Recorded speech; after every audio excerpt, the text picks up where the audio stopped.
We'll get started, just out of truly respect for your time. Yeah, we had a counselor wandering around over here. Yes, ma'am. Holding up the show. I don't know. Sorry, I don't Representative. keep track of her. She's late. She'll come in. She'll come in. So, my name is Elisa Campbell, and I am representative for House District 56, and just so grateful. Many of you came back. Apparently, I didn't do too much damage last week or scared too many people off, so I'm very grateful you are here. And for those of you who weren't here last week, but came to join us this week, I'm very happy you were here. My mom has been recruiting people, which I absolutely love too. And she's the only one who's not here, so that's what we're giving her a hard time about. So very grateful you are here. And so as we kind of kicked things off last week with just a general overview of how government works and how taxes work and who pays the majority of our taxes, did you think one of our energy industry? If you happen to see any of them, tell them thank you. So that was our overview last week. So then this week and next week and the week after, we'll dive deeper into some of those. So we'll start with city and what that looks like in terms of function, in terms of revenue sources, in terms of expenses, services that they're responsible for. Because there's a lot of questions about. And even when the city, will post some new project, then there's complaining about other projects and spending, and the two are not related. So it's understanding how that all works. Makes it a little bit easier. So we'll do, there she is. Your crowd of invitees were wondering why you were late. This is me calling you. And it's going to be recorded for all of our time. So with the city, what that looks like, just so we have a better understanding. And then next week will be the county. So we'll have our board chair of the county commissioners and one of our county commissioners here. And then the third week, we will do the state and kind of what that looks like operationally in terms of function and revenue and budgeting. And at the last half hour, though, of that night, all of us will be back to do a panel. Really just questions and answers, anything you have questions about. So you'll have all of us, city, county, and state here for that. So tonight, very grateful, we have 3 of our mayors. We might have 4, maybe, depending on who comes in. But wanted to let you guys know, in Natrona County itself, we have 5 municipalities, right? Well, Midwest, Edgerton, Barnum, Mills, Evansville, Casper, 6. So we have 6 municipalities. And if you remember from last week, we talked about in state statute, there are only 2 options as far as how your government is structured. You are either mayor council or you are a city manager. And so we have representatives from the city of Casper, which is the city manager based structure, and then the other 2 who are mayor council based. So very different in terms of structure and what that looks like. So we have with us the mayor of Casper, Ray Pacheco. Woo! And then we have with us Mayor Machado from Evansville. Yay! And then from Mills, Mayor Juarez. Leah's the only one that got, rowdy applause. Okay, so Leah, Candace, and Ray. And then we also have with us, as I kind of pointed out last night, so one of our city councilors, Pat Sweeney, who also is a former legislator in the state. So I got fired. You just are serving the community in a very different function, and we are grateful. Yes, so wealth of information right there. So I am hopeful there's usually 1 or 2 that know way more than I do, so I'm grateful for that. Before we get started, as a reference, City of Mills actually brought this, which I'm very grateful for, as far as our cities. So Bar None, way up here, and Mills, and that's got to be Evansville, Casper in the middle. So that's all of our municipalities and how they're laid out. And you might remember last time I mentioned, in order to become, exist as a municipality, you can't be within 1 mile of another municipality when you are established. So all of these were at least a mile apart when they were established. That is no longer the case, right? As we start to grow into each other and then have to figure out what those boundaries look like makes it interesting. But, so tonight we will focus on the city of Casper. Ray's gonna do all the heavy lifting because he's awesome like that. And then, so we'll take a look at the city of Casper primarily because it is such a different, functions differently than the others. And then we'll see how the other ones also tend to operate. So we will start with how the city functions, so in terms of the branches of government, what that looks like, who's elected and who's employed. Because oftentimes we hear in Casper, we should get to elect our mayor. You do. You do, is whenever you vote for who the 3 representatives are of your ward, the potential's there. But it's very different. So what does it look like in terms of elected versus employed? What are the departments and the services then that function under the city? Then we will dive into our city budget and revenue sources. A lot of those are dictated by state statute. So people think our cities and municipalities have the power to generate revenue however they want, budget however they want. No, they have very strict guidelines to follow. And then how is it they're able to create laws and regulations?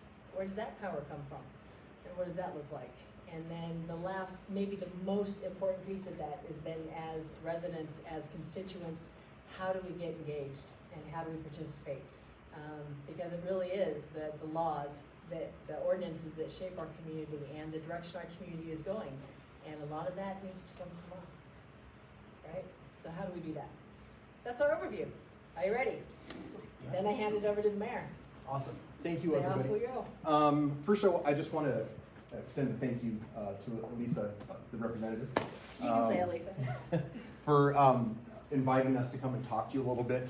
Fleur, our chief of staff, was going to come and help out a little bit, but she had a back to school night that she had to go to, and I said, go and be able to be a part of that. So family is always more important. I do want to acknowledge the 2 mayors sitting here, and a lot of the mayors, we work really, really well together. And I want to put that out there only because we've spent a lot of time together. We've worked together. Leah and I went to DC together to meet with our representatives and our senators. We've spent time doing those things and cultivating our relationship. We just had a mayor-commissioner meeting today where we meet once a month with all the mayors and the municipalities and the county commission leadership. And so my point is that coming here today, the 3 of us know each other. We talk, we'll text, we'll ask each other questions, we support each other, which I really value a great deal and value their knowledge as strong mayors. And what I mean, they are exactly, Leah's very strong, meaning that they are the chief executive of their city. I get to rely on a city manager, and I'll talk a little bit more about that. And so I admire them for the way they can digest policy a lot better than I can. So I just want to acknowledge that. And it really is, I'm gonna interrupt for a second, it really is important, I mean, the relationship between our mayors, because as we have seen in Tremel County in the last couple of years, more incidents involving youth and youth violence. And the tricky thing with kiddos is they don't just stay, they will go from one to the other and travel, and they have friends. It's not like, I go to Kelly Walsh, so all of my friends are, only in Casper. They don't, so they travel, and challenges we see in Casper, we see in Mills, and we see in Evansville, and we see in Barnett. So they work together to figure out how do we build ordinances that align. And so we have that consistency throughout the county, and it's not, I can't do it in Casper, but I can get away with it in Mills. So it really is important how well these guys work together. Yeah, and so along with Mills and Casper, we are designated as a first-class city. If you want to touch base, how long you guys been a first-class city? Not very long, let me see here. August 4th, 2020. So, The proclamation. awesome. So Casper, Mills, nothing against Evansville or any other municipalities. They just don't have 4,000. They just don't have 4,000 residents. Give me time, Frank, give me time. But being designated as a first-class city, basically, as it says on the PowerPoint here, you have to have a population of 4,000 people or more, okay? That is part of the state statute, and so when we do that, as you can kind of see, Mills has kind of grown into that level, where is your population still continuing to grow? Absolutely, Yeah, yeah. yeah. Yeah, we're over 5,000 now. So as you can see, they're growing. There's a lot of good stuff that's happening in Mills for sure. What is your guys' population? So we're at about 2,900. So 2,900. So, yeah. So one of the things I touched on last week, and you probably know this more than I do. Yeah. Statutorily, what are first-class cities required to have that other municipalities, towns are not required to have? There's services, I think, that we have to provide that, Yes, and I can't remember off the top of my head, but I think there are certain. You touched on the hospital. That's right. the hospital is So, one, do you know other We ones? have an extension of the health department. That's how we get that That's accomplished. A bus transit is another one. Public transportation, yeah, Yep. I think those are the two big ones. Yep. okay. They are. That we have to provide, I mean, we, the city of Casper, but also service Evansville, Mills, and Bar None, because they're not first-class cities and don't have to. Yep. And the auditing and the financial and record keeping is night and day between a town and a city, so. Agreed. Yep. Requirements are a little bit different. And so kind of, I mentioned a little bit, we have a city manager form of government, which means we have our city manager, you may know this, maybe not, but our city manager functions as our chief executive of the organization, the city of Casper. Meaning that he oversees the day-to-day operations of the city, he oversees 600 employees. The city council, on the other hand, we only oversee really 3 employees. We only oversee the city manager, the city attorney, and the judges. And I'm so, gonna skip ahead and then I'll go back. okay, yeah. So this is what our org chart for the city looks like. So as you can see, the city council, and then we obviously have, thank you. Our city manager, then our city attorney, the municipal judges, we have 2 of those. They are 2 part-time municipal judges. And then, of course, as you can see, the structure goes all the way down where Carter really is, Zulima, our interim. Our interim. Oversees this whole entire structure that you can kind of see. And then this is part of his office that they oversee with the chief of staff, who oversees the city manager's office itself, the day-to-day operations of the city manager's office. City manager, is it an elected position No. or? Great question. It is not, we hire. The 9 of us are in charge of that position, and so what we do is we oversee it, and we hire a city manager. Right now, we're in the midst of hiring a new city manager, because Carter left to Tennessee to take another job there. We have an interim, and we're in the process of hiring a new city manager as we speak right now. So our city attorney, city manager, and municipal judges, their boss is the city council. So the city council can hire, can fire, can manage performance. Yeah, the city council are, well, You ish, can, ish. in a way in Ish. which you can create the ordinances that they apply, but we Correct. cannot Yes. have any influence over how they make their decisions or technically manage outside of like an employee conduct type handbook. Right. But, yeah. So all of these other employees in the city of Casper, so the city manager, right, oversees financial services, our fire department, support services, a lot of that's, yeah, IT, human resources, PD, community development, that's all your planning and zoning. What does that one say? Oh, Parks Rec, yep, and then public services, and what's that one way down there? Public engagement, so Public engagement. communications, yep. So eventually, I mean, all of those people eventually trickle up to the city manager. So all the personnel issues, all of that go to the city manager. Little different for you guys though. Yeah. And so for me, I function probably, a lot of people say, oh, the mayor of Casper is this. Really, I function more as a glorified board chair, if you want it to be honest. You run the meeting. I run the meetings basically, and I'm gonna have these guys talk about what they do, because it's a lot more extensive than my position. I do a lot of running the meetings, I go to a lot of leadership meetings, represent the city council out in public, talk to press a lot of time about certain things, delivering that message from the city council out and about, and take the lead on a lot of things policy-wise. These guys are the chief executives of their. Yeah, so you could essentially replace our role with the name Carter, and that's our job. Yep. And everybody below us is who we manage day to day. Yep. And this, I mean, and their mayors are elected, but they are the executive branch, where for us, our executive branch is the city manager. We don't elect that office. Yep. And the council elects me internally as the mayor, or whoever is up, and so they, whoever wants to serve as mayor is leadership is what we call it, and so I function in that capacity. And so we have a vice mayor, Michael McIntosh, and so we do, yes? Is there something that decides that, like, why one city uses a mayoral process and why another city uses? City ordinance. Okay, so it's the city ordinance, so it started from seed, basically, it's like that's how. Yeah, and I think the theory around it is, so if you like take a look at Cheyenne, Cheyenne has a mayor council. Right. So he's a strong mayor, and so what he does, he's the chief executive, so he functions like Leah and Candace, right?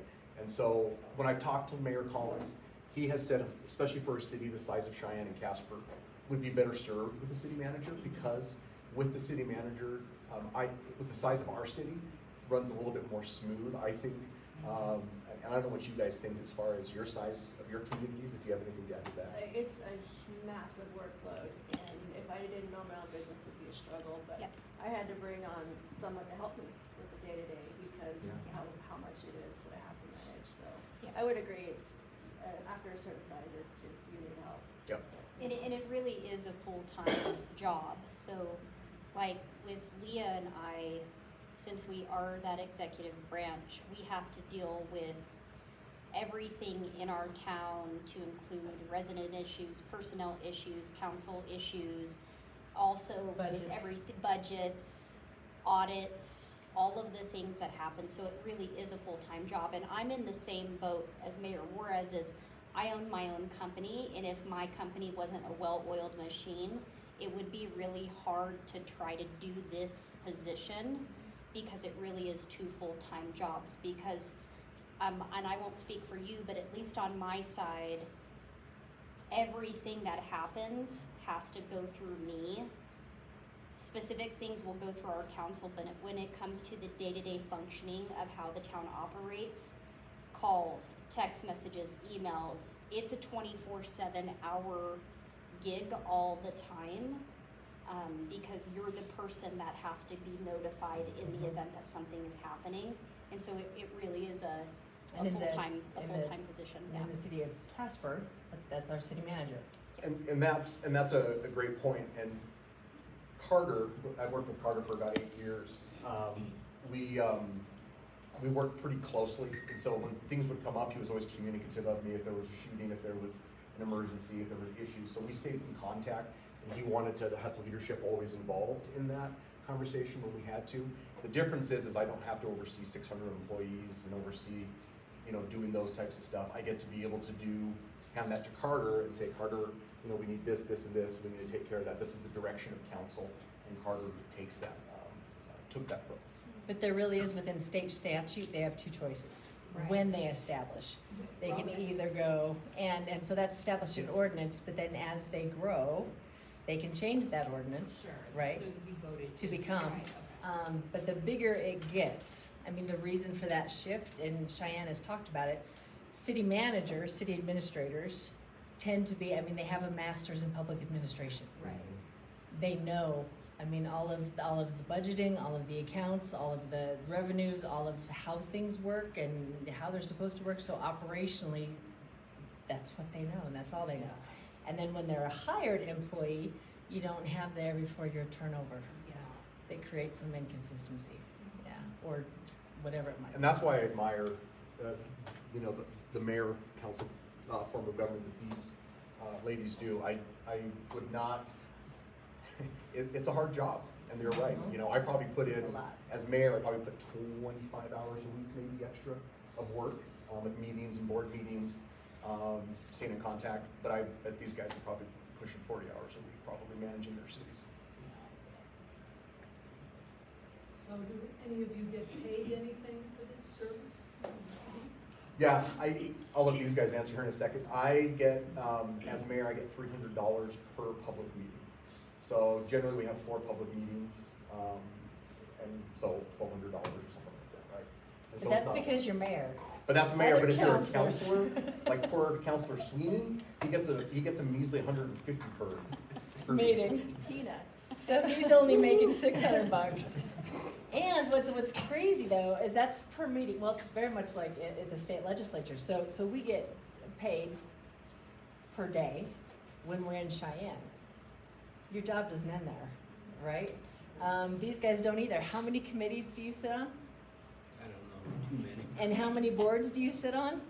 Right, so those are all part of the job, but you're not actually. And you don't get paid for those, so You for don't like get me, paid for those. I sit on, I think I have 11 or 12 appointments, committees, things like that, that I sit on, in addition to being mayor. They're not every week, mind you. But it's a lot. But it is a lot, and you don't get into it to make money, to be honest. Public service. Contrary to what they say on Facebook, that we're grifting money from the coffers. I sure wish it would make life I was a lot gonna say, easier. yeah, come on by the Yeah. council or Kelly Walls. Yeah.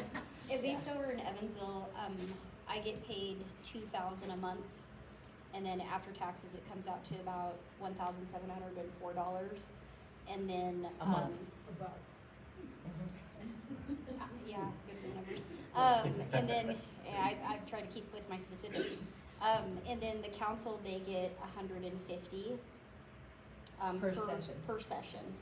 But like if there's any outside committee meetings or anything like that, my council does not get paid to go to any of those meetings. So technically at that point, they're just volunteering their time at that point. So as you can tell, I'm the one, at least in my town, that tends to go to all of the meetings, and I try to kind of not offset that obligation on them to go to those meetings. They'll step in if they need to, but I'm primarily the one that tends to go to all of the meetings. And I partially set it up that way because it was a really drastic learning curve for me. Because I didn't wake up one day and say, I aspire to be a mayor. It was not on the bingo card list 18 months ago, so it was running from 0 to 500 miles an hour very fast, trying to learn a lot of different things that I wasn't privy to, so. It's set by state statutes. I was gonna say Yeah. it's- Yeah. It depends on if you're a first-class city versus a town, I believe, or Yes. population, I forget. That's And right. so I make the same, so it's a $24,000 a year job. And our council is a little bit different where their work session and their meeting, they get $150 for each. And we have internally set the policy where if I can't make it and somebody goes in my place to represent the entire council, they've got some obligations, but they will get paid for it. But you don't just get to go sit and hold the seat down. You have to advocate, you have to be part of the meeting, and then you gotta report back to all of us with either an email or a conversation saying this is what took place, this is what we tried to advocate for. So we give them a little bit more because a lot of times these meetings are during the day. Do you guys have council presidents? Yes. We do. You do? Yeah. Yeah. Do you just want to share just real quick about council presidents? It's in Mills, and I don't know about you guys, it's more of a who runs the meeting role. And so, so right now it's Councilmember Newmiller who's our president, but in the event that I can't make a meeting and I need somebody to represent, then I'll first call him to see if he can take my place. Gotcha. So, yeah. And that's you pretty run much the the same out in meetings Evansville too. Dacia Edwards is the council president out there, so in the event that I can't make a meeting, she's the one who would sit in my place, or if there's something that has to be signed for the town and I can't be present to do the signing, she'll step in to handle that financial signature. So our signers are a little bit different. They're not attached to the council president. And you were right. If I'm just there, I'm running the meeting, and if I, for some odd reason, am not there, then the president will run it. Yeah, So. a little bit different. Mm-hmm. But most of that, yeah, as far as the salaries and, I mean, that's in state statute.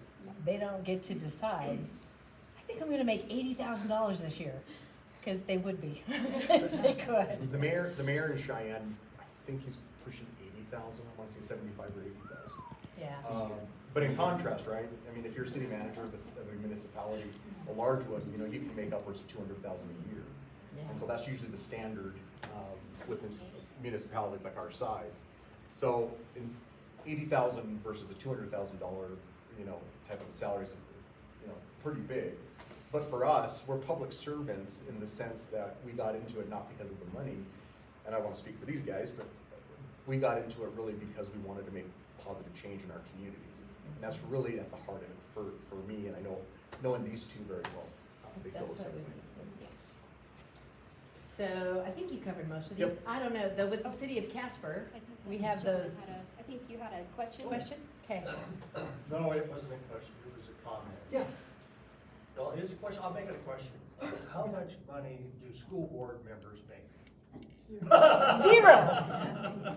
Zero. No, but your statement as being a public service, that's where it comes from, so that's Yeah. why we do it. And And one exactly, kiddos. and I think this is why I think we work so well together, is because our heart is in the right place in the sense of why we care so deeply about our communities, that we're willing to put ourselves out there to do it, even if we get our chops busted, which happens on a regular basis. Social media is awesome. Yes, I try to stay away from social media, but I know that's the case, and for me anyway, so I know you guys too. I make substantially more at my day job than I would ever make Same. at running as a mayor. And then I use my income, I don't even take it home, I just put it all in taxes. Yep. I don't have a paycheck at Yep. the end of it all, so. So really quickly, so we all have day jobs. They're business owners. You guys want to tell them what your guys' businesses are? Yeah, I own a spa, so it's where I go and de-stress from all Yeah. the city stuff. So the Fox Spa, Yeah. check it out. Yeah. Ooh, follow them. Trying to help you out. I own Thera Expressions Meditation, so we do mental health, yoga, meditation, and Ayurveda, which is Eastern medicine. Do you sense a theme? You get into politics, it's good to have. Yeah. So along the We're same all lines. breathing heavily. Yeah. I'm an assistant lecturer for the University of Wyoming in the Masters of Social Work program. So I teach master's program, primarily the policy classes. And then I'm also a clinical therapist. And so I do that as well. So, Social work is your background. yep, and my social work. Mhm. So City of Casper, we have 7 departments. Yeah, so very briefly, we talked about the 9 counselors. We have 3 wards, and there are 3 representatives in each ward. So there's Ward 1, 2, and 3. 3 is on the east side, 2 is on the west, and 1 is in the middle. And so we have those representatives in there. We elect the mayor, vice mayor. They preside over the meetings. The vice mayor is there in case I'm not being able to make it. Of course, we hire the city attorney, city manager, municipal court judges. And then, of course, the city manager oversees all that. These are our city of Casper departments. Kind of looking at that, these are our department heads. And I know, and we'll probably talk about this in a minute, but share about what Mills and Evansville shares with us as far as what their departments are. Probably similar, maybe not quite as big, but we do share a lot of the same type of departments. And this one right here Yes. is now our interim city manager. Yeah, and she's been with the organization for 26 years. And she's been in many, many different departments. So really was selected in the sense because Zulema had a lot of years and experience within there. Would you agree with that, Counselor? Yeah. So do your guys' departments look about the same? I mean, you have Yeah, go ahead. fire and PD and, Yeah, Evansville's got Planning. Public Works, Police, Fire, and then our admin staff and our courtside staff. I mean, I refer to them as department heads, and we call it public works, but we have, water treatment facility is a department. Oh, yes, thank you, yes. And then Water treatment. we had community development, but we don't have that position right now. We have a treasurer, a clerk, or department heads. We have an IT that's a department head, police and fire are department heads. I might be forgetting somebody. What does Summer do for you? She's HR. Oh. So, yeah. HR extraordinaire. And, yeah, Yeah, exactly. so part of the support services. Yeah, yeah. So I think pretty we have a similar sense though, of- pretty similar. Very similar. Now, there are some municipalities like Barnum, they don't have I think they just hired 1 police officer, or they're hired. They're establishing. They're Yeah, establishing their own police. police department. So Barnum is establishing a police department of sorts. We have one, Mills, Evansville has a police department. I think you guys have fire, EMS as well. Yep. And then, what was my brain going with this? Oh, and Midwest does not have one. Matter of fact, we were just talking with Midwest today about trying to figure out how we can help them with law enforcement, all of us, the bigger municipalities as well. Cause it happens, I mean, like Bar None, when you start out, you don't have enough people or enough revenue to have your own department. So Bar None relies on the county. So they have to rely on the county sheriff and county fire. And same with Midwest. And same with Midwest. And if Tracy was here, he'd tell you that they need somebody. Barnett has their own fire department. Yes, Bar None that's does right, now. Barnum has their own. Yeah. fire. Yep. Yeah, so they have a volunteer fire department, yeah. How many people live in Midwest? 20? I think just a little over 200. I was gonna say there's, a little over 200. Yeah, it's a little Do you over need 200. policeman? Well, when you rely on the county sheriff, So not like a full-time going through, you know, day in and just day out, closer to but home. just closer to home, I Like a think. volunteer fire department. or Yeah, volunteer right, police and so department. I think because if there's an emergency, the county has to respond, sheriff, and if they're not close. Yeah. And Makes so I it think tough. that makes it, I mean, would you guys agree with that? He said that a lot of it had to do with accidents, wrecks, and nobody to Okay. respond. Yep. Mhm. And then their volunteer crew is very skeletal, and so if they have the ability to cover an ambulance, you know, so that's a pretty big deal. Mhm. It is. Mhm. And But- there's a school there too, so. Yeah. Correct, there Correct. was that. Yeah. Yep. But these guys, I mean, really work well together. If one has equipment that the other one doesn't, then, you know, we help each other out all the time. Yeah. Awesome. Okay, we already went through that To one. that, yep. Yep. So services, again, we'll kind of go through it the same way. This is Casper Services. We kind of break it up, public safety, Who decides the Casper City has to provide these services? Wyoming State statute. Yep. You'll always hear, everything comes back to Wyoming Yep. State statute. Which is funny, right? Because people don't understand that by law, I mean, the state says, as a city, you have to provide these things to your residents. And they will also further, when we get into the budget, they'll also sit and say, well, why don't you cut these? Why don't you do that? Well, when we look at these things, and I'll talk about this with property taxes, right, here in a minute, and these guys will too, then you should come to the council meeting and I'll say this, tell me which one you think we should cut. And tell us what should we, when we look at parks and rec, well, we're not watering the lawns. And so we get a lot of people upset about that, right? But we don't have the funds to do it. And that's part of the reason what we look at. And so these are the services, and it does take time and money for us to do that. Mhm. So yeah, how much, well, property taxes is like 1.8. Like 1.8, that got cut this year. So you go to the residents and say, okay, so do you wanna Sorry, take 1.8 million. 1.8 million? 1.8 million, yeah. So do you wanna take 1.8 million away from fire and PD? No. Do you wanna take it out of water? Or, you know, sanitation? No. So it's, yeah, where do you take it? So the probably easiest choice is Parks and Rec. They got hit a lot, They recreational got hit pretty hard facilities. this last time when we lost the And 1.8 then million. people Did you guys complained get hit about, anything? Yeah, over 300,000, about 350. Yep. Which yeah, for go us through the is same huge, process. Yeah, 1.8 million may not sound a lot, but it's it's a lot of money for the city to have to absorb. And like you said, 350,000?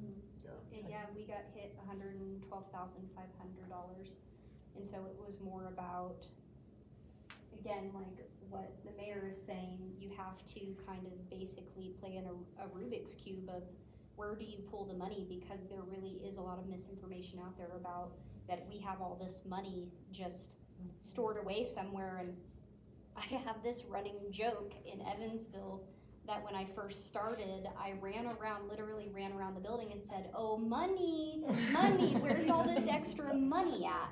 And the staff, they laughed at me, but it is that, you know, we have to somehow find a way to make, you know, at least have a little bit of lightheartedness with this, because it really does come down to where do you pull from? Do you freeze positions? Do you pull from Parks and Recs? Do you not give out, you know, bonuses or And there's no raises backfill. or whatever it looks like? And at some point, the decisions are never gonna be super easy about where you have to cut from, but I can rest assured say that was a really big wake-up call for me to not know, oh, that's how much money we actually have after everything gets paid for in this town. It's not a lot. I think that you shared the cowboy, the family, Mhm. and the services that they enjoy. I actually think that number's small, because when we look at our budgets and the amount of services people receive, and they did their best to estimate that, but I think it's substantially more than that. You know, we 100%. count in all of the things that go into infrastructure and everything. Yeah, Yeah. and what you don't think costs a lot of money, costs a lot of money. So like, for instance, like a fire engine truck costs around $1.5 million, and right now it's taking about 4 years to actually get that fire truck right now. And so when we're looking at those things, or like, you know, just an arm off of a garbage truck costs like almost $250,000 to replace the arm off of a garbage truck. So when we're thinking about some of these things and how much they really cost, and we're like, That's oh, crazy. I could, you know, I could build that community garden for $1,000 with an irrigation system that runs, you know, a couple of acres down the park.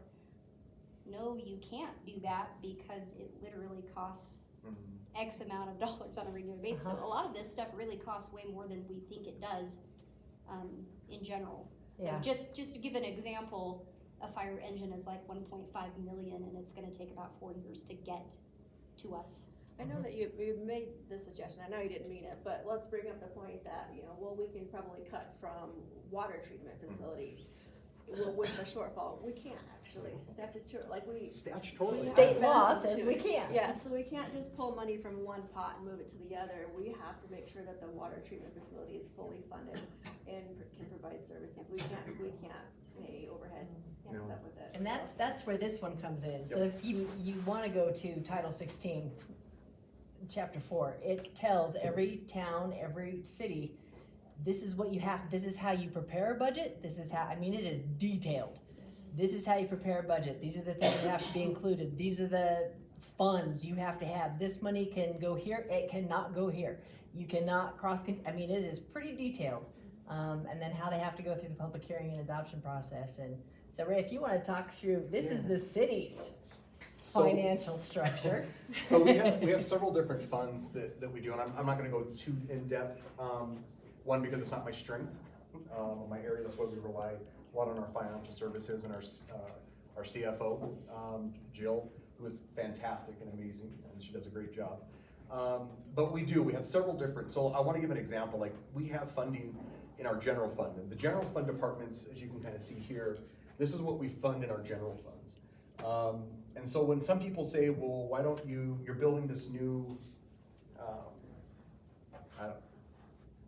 some type of capital construction, right? Something big, and they say, oh my gosh, well, you can't afford to have more people working on the streets. There are different pots of funding. So the general fund is certainly different when it funds the departments, the staff, those types of things. But when we have like things that are capital, like the police station and things like that, that's all going from capital construction funds that we do have. Which is right over here, yep, absolutely. And so, I have a hard time. These are our governmental funds. Like I said, the general fund, the capital fund. We also have our capital projects, like I just mentioned. And they could be a lot of different things. It could be wastewater treatment, it could be streets, it could be a lot of those capital projects, which, and we all share this, the 1 cent funding that we do have also helps a lot with our capital construction, like streets and things like that. Which we're bound to only, like you said, we only use that for so many things. Yep.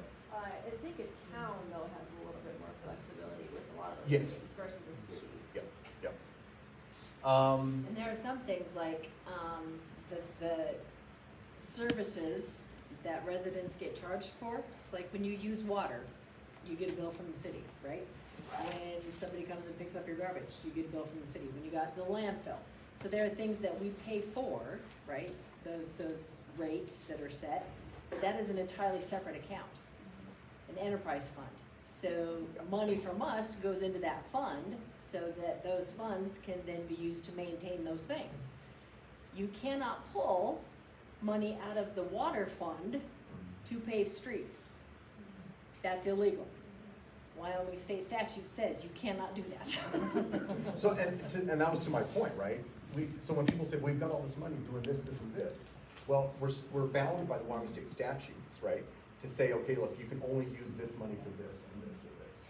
And so the misconception out there, and I think my peers here can attest to it, is I think there's the falsehood, right? That, oh, well, you guys are flush with this money and you have millions and stuff like that. Well, Casper has a healthy savings, right?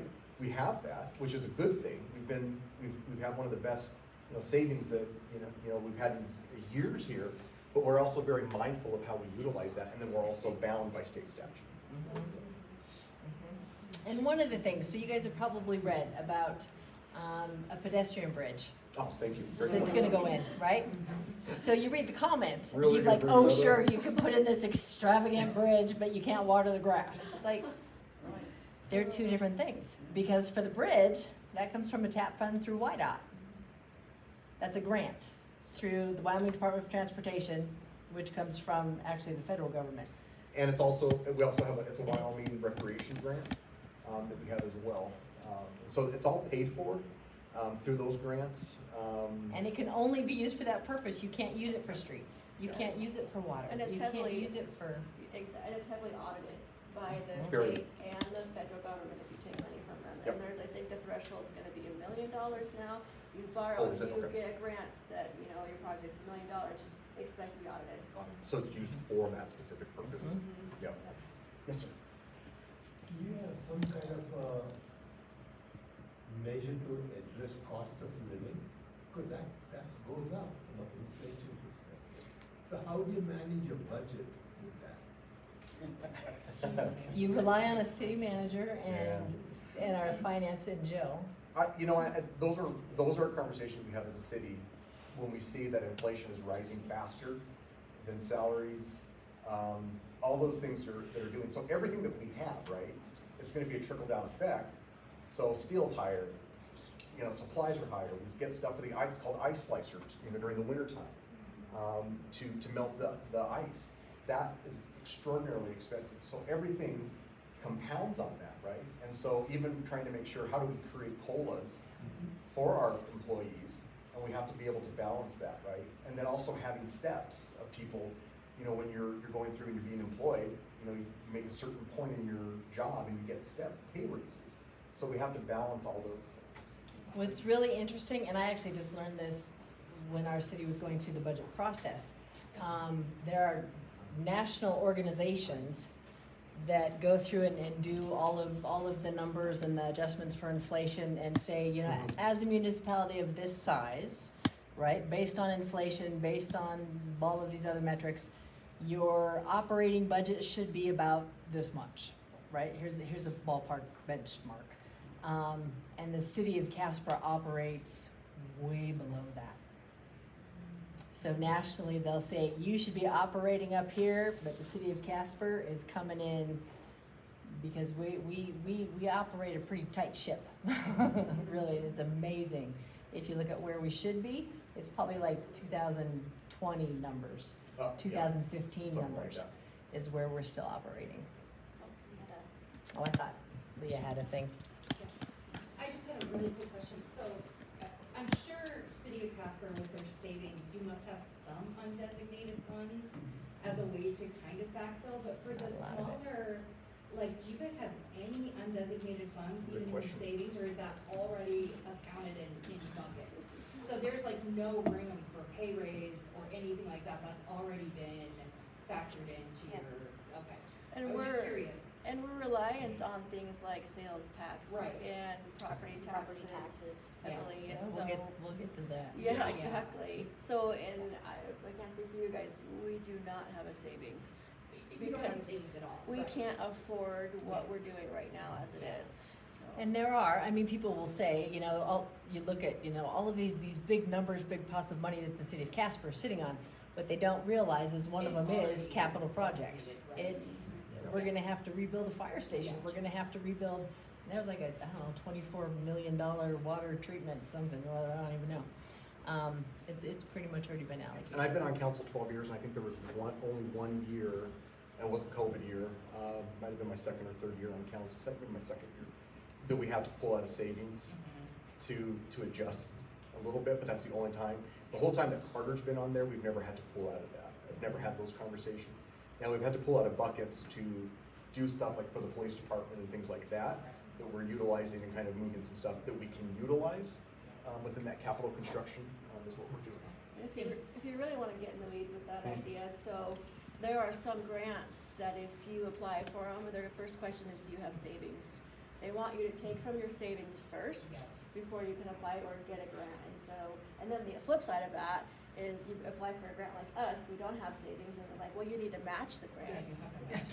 And we're able to match a lot of the time. Yeah. Yeah. So anytime that we apply for a grant, like Leah said, we can always match it, and we have a lot of those that we do that match funds, because we have that capability.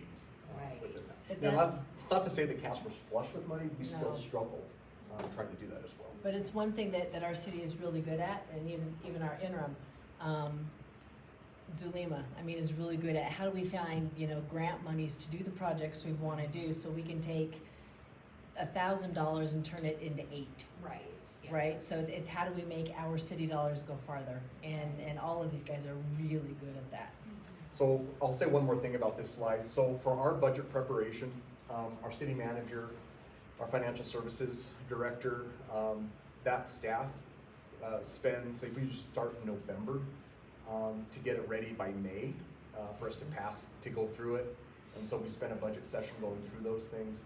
And so they put together, I think we were like 190 million this last budget cycle.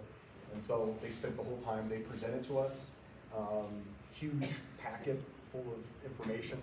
Line by The line. council does not go line by line. It's almost impossible for us to do that. But they give us the high levels of it and to say, okay, look, this is where it's coming from, this is what we're doing. Because they're professionals and they know what they're doing. They've been doing this for years. And all of this, I mean, you wanna know any budget information, revenue information, I mean, talk about transparency, it is all out there.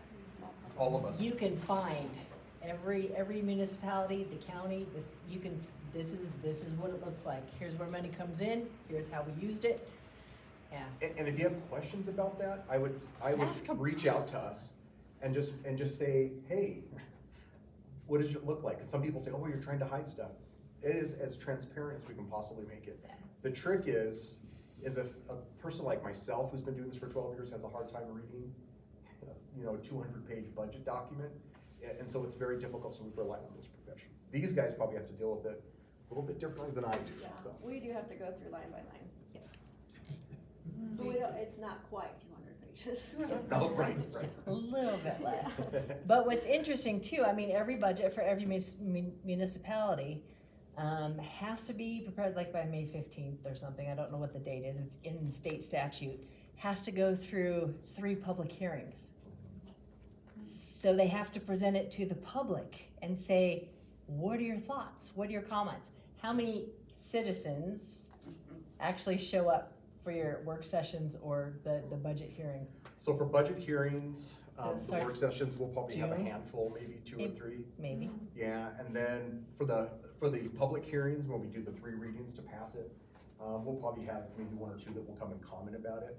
And so, or they'll ask us, certain things, or they'll say, oh, your budget, this and this. And so, so that's one thing that they do. I don't know if you guys have people that show So up. you have 2, 3, maybe 5 that show up for that whole mandated by statute, right? That's the same thing. After you pass the budget, how many people complain about it?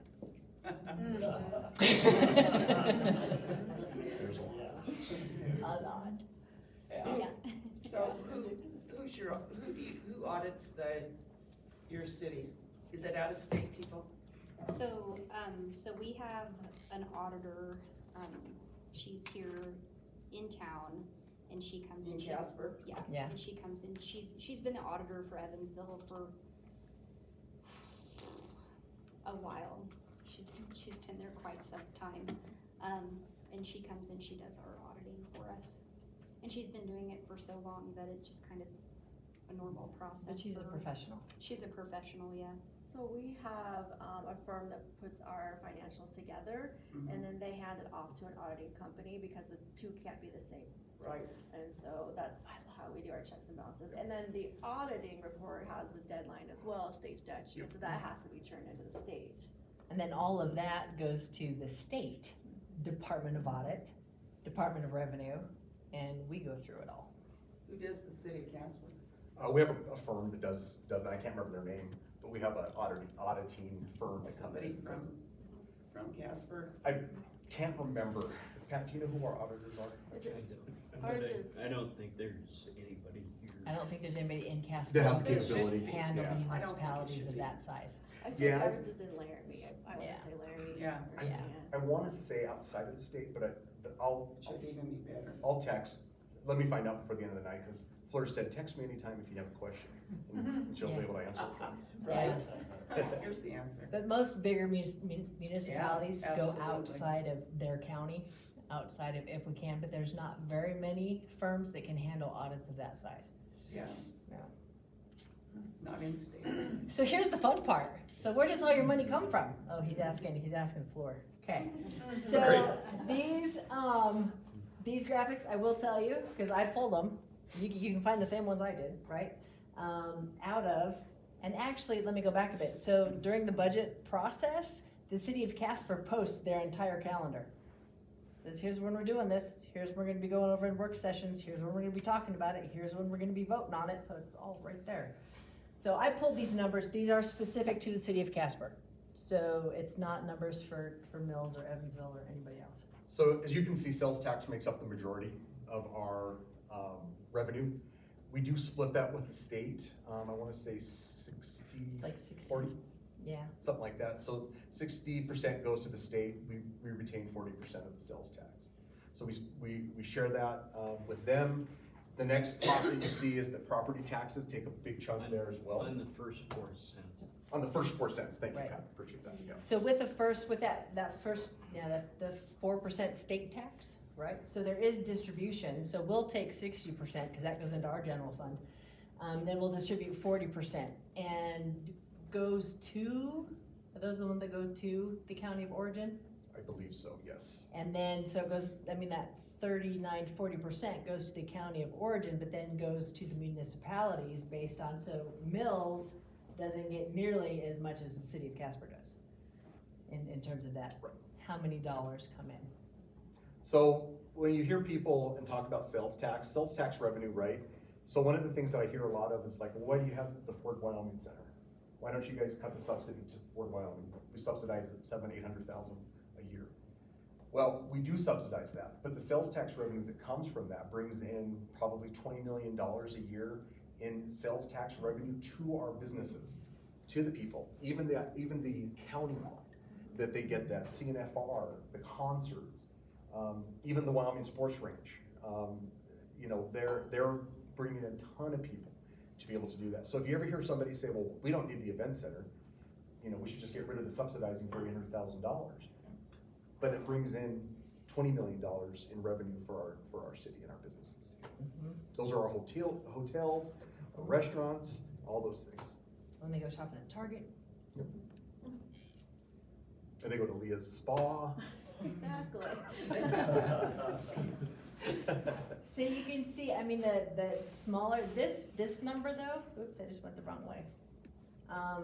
This lottery and gambling revenue, that's a distribution that comes from the state. And it's interesting to see those numbers increase every year. So one, we need to figure out how to give more control to our counties and cities, because they don't have much control right now as far as where those businesses are. But that revenue will also start to increase a little bit. So that's the other thing people don't understand. So the property tax hit, when it hit the city of Casper, the significance of that impact was offset because of gambling revenue. So they weren't hit as hard. But so if we didn't have the gambling revenue, if we didn't have the interest on investments, if we didn't have those other things, that 25% cut would have hit a lot harder. I think that it's important to say too, that as a municipality, we can't be in competitive business with other businesses. So I couldn't deliberately open up shop to create revenue of some sort by creating a business or Right, opening. as a government. Yeah, Yeah. I can't open an ice cream shop knowing good and well I'd probably do really well at it, but, you know, because we can't compete with the free market. Yep. So we're very hamstrung as far as what we can do to pay our own Bingo. bills. And that's one of the things I think we hear in the city of Casper, right? That like with Hogadon or with the rec center or with the event center, you know, there are these amenity based, hey, we have another city councilor. A seat for Councilor you. Gamma. But they'll say, you know, those are subsidized by the city. You should just hand them over to private business and let them run it like a business, right? Which is interesting because Hogadon at one point was owned privately and could not be maintained as a business, but it is an amenity that many of us as a community want. So whether it's the Hogadon or the event center or the rec center, they are not profitable in the private realm. But they are things that residents rely on and reasons why people move to municipalities. And so they sit with our government. There is no business competing for them. Quality of life. Quality of life, yep. Do you guys have questions about revenue? I know you mentioned, by the way, good stewards of your funds, so yeah. Thank you. Hats off. Nationally recognized. Yeah, Yeah. yeah. Your allocation for savings, I know you mentioned you have a savings account. What percentage do you allocate each budget year? Well, Kyle, do you know? Top of your head. Kyle's our data guy on the council. On the spot. We don't put aside a certain percentage of, like our revenue for savings. We do have what people would consider kind of reserves or savings accounts, but it's for a variety of different things. So for instance, our general fund, we have a reserve, a 120-day operating reserve for our general fund, so that in the case our revenues the tap for our revenues just turns off one day, we can operate city government for 4 months. We have a 3-month. Mandated by state statute. Mandated by state statute. We have a 90-day operating reserve for all of our enterprise fund accounts that handle our utilities, so solid waste, water, sewer, those all have a 3-month operating reserve, and some of them, like the solid waste fund, or the bail fill fund, to open a new landfill cell, it costs $6-7 million, and so that enterprise fund that manages that utility needs to ramp up over time to build that $7 million in capital for us to be able to build the cell every 7 to 10 years or however long it takes. So so we kind of have a variety of reserves across a variety of areas. Really what I would consider our truest kind of reserve is what we call our perpetual care fund. We have a $30 million corpus in that, and it generates $1.2 million in interest income revenue annually. And so we haven't been adding to that, but it sort of exists and it helps subsidize our operations with that $1.2 million in interest revenue. So we do have some people that, believe government should not have reserves. If you have reserves, you're taking more from the people than you need to. I disagree with that. Yeah, I mean, it's the reason the state, I don't know if Elisa talked about that, but the permanent mineral trust fund that the state has, we've gone through enough ups and lows through the oil and gas industry that people realize we need a buffer. And so it's the same with the city of Casper. We had that $30 million there. We could spend it down and use it to backfill the $1.8 million reduction in property tax revenues to cover our park maintenance. But the issue with that is you're using one-time monies for recurring perpetual expenses. It's gonna eventually run out, and then when it runs out, you still have to fill that deficit, and now you're short $30 million with $1.2 million in interest revenue every month. And it's just not good practice, financially, Last question, property tax, what percentage is that? I probably cut that off. It's probably 12% 12. of our general fund. Yeah. Is this the overall budget or just? Yeah, this is just at for 25, yeah. The revenue, yeah. Yeah. So it's 12% of our general fund. Okay, I can't remember. I'm good, I just want to know. Yeah. Budget session was a while ago. Yeah, there's an impact coming, right? And you can, There will be, Yeah. and we're looking at also, another possible round of cuts, Yeah. depending upon what happens at the ballot this coming election cycle. So, go ahead. And what I would recommend, because I happened to be listening to our revenue committee this morning when I was at work, because that's what we do. They have 4 bills that they actually discussed this afternoon. One of them is, and I would go back and not only watch the revenue committee, but pull the draft bills that they're considering, because if they get through committee, then they're gonna be coming to us and we'll decide on them during the budget session. One of them is a constitutional amendment, amending our constitution from fair market value to acquisition value. We talked a little bit about that last time, right, and what that might look like. Second one is with the long-term homeowner exemption, repealing the sunset date, which means that goes on forever. Which started out as we need, to fix what happened during COVID. Well, we did. So now why are we doing this forever? That's my first question. Second one is there was another exemption that they want to repeal the sunset date. So it would be perpetual.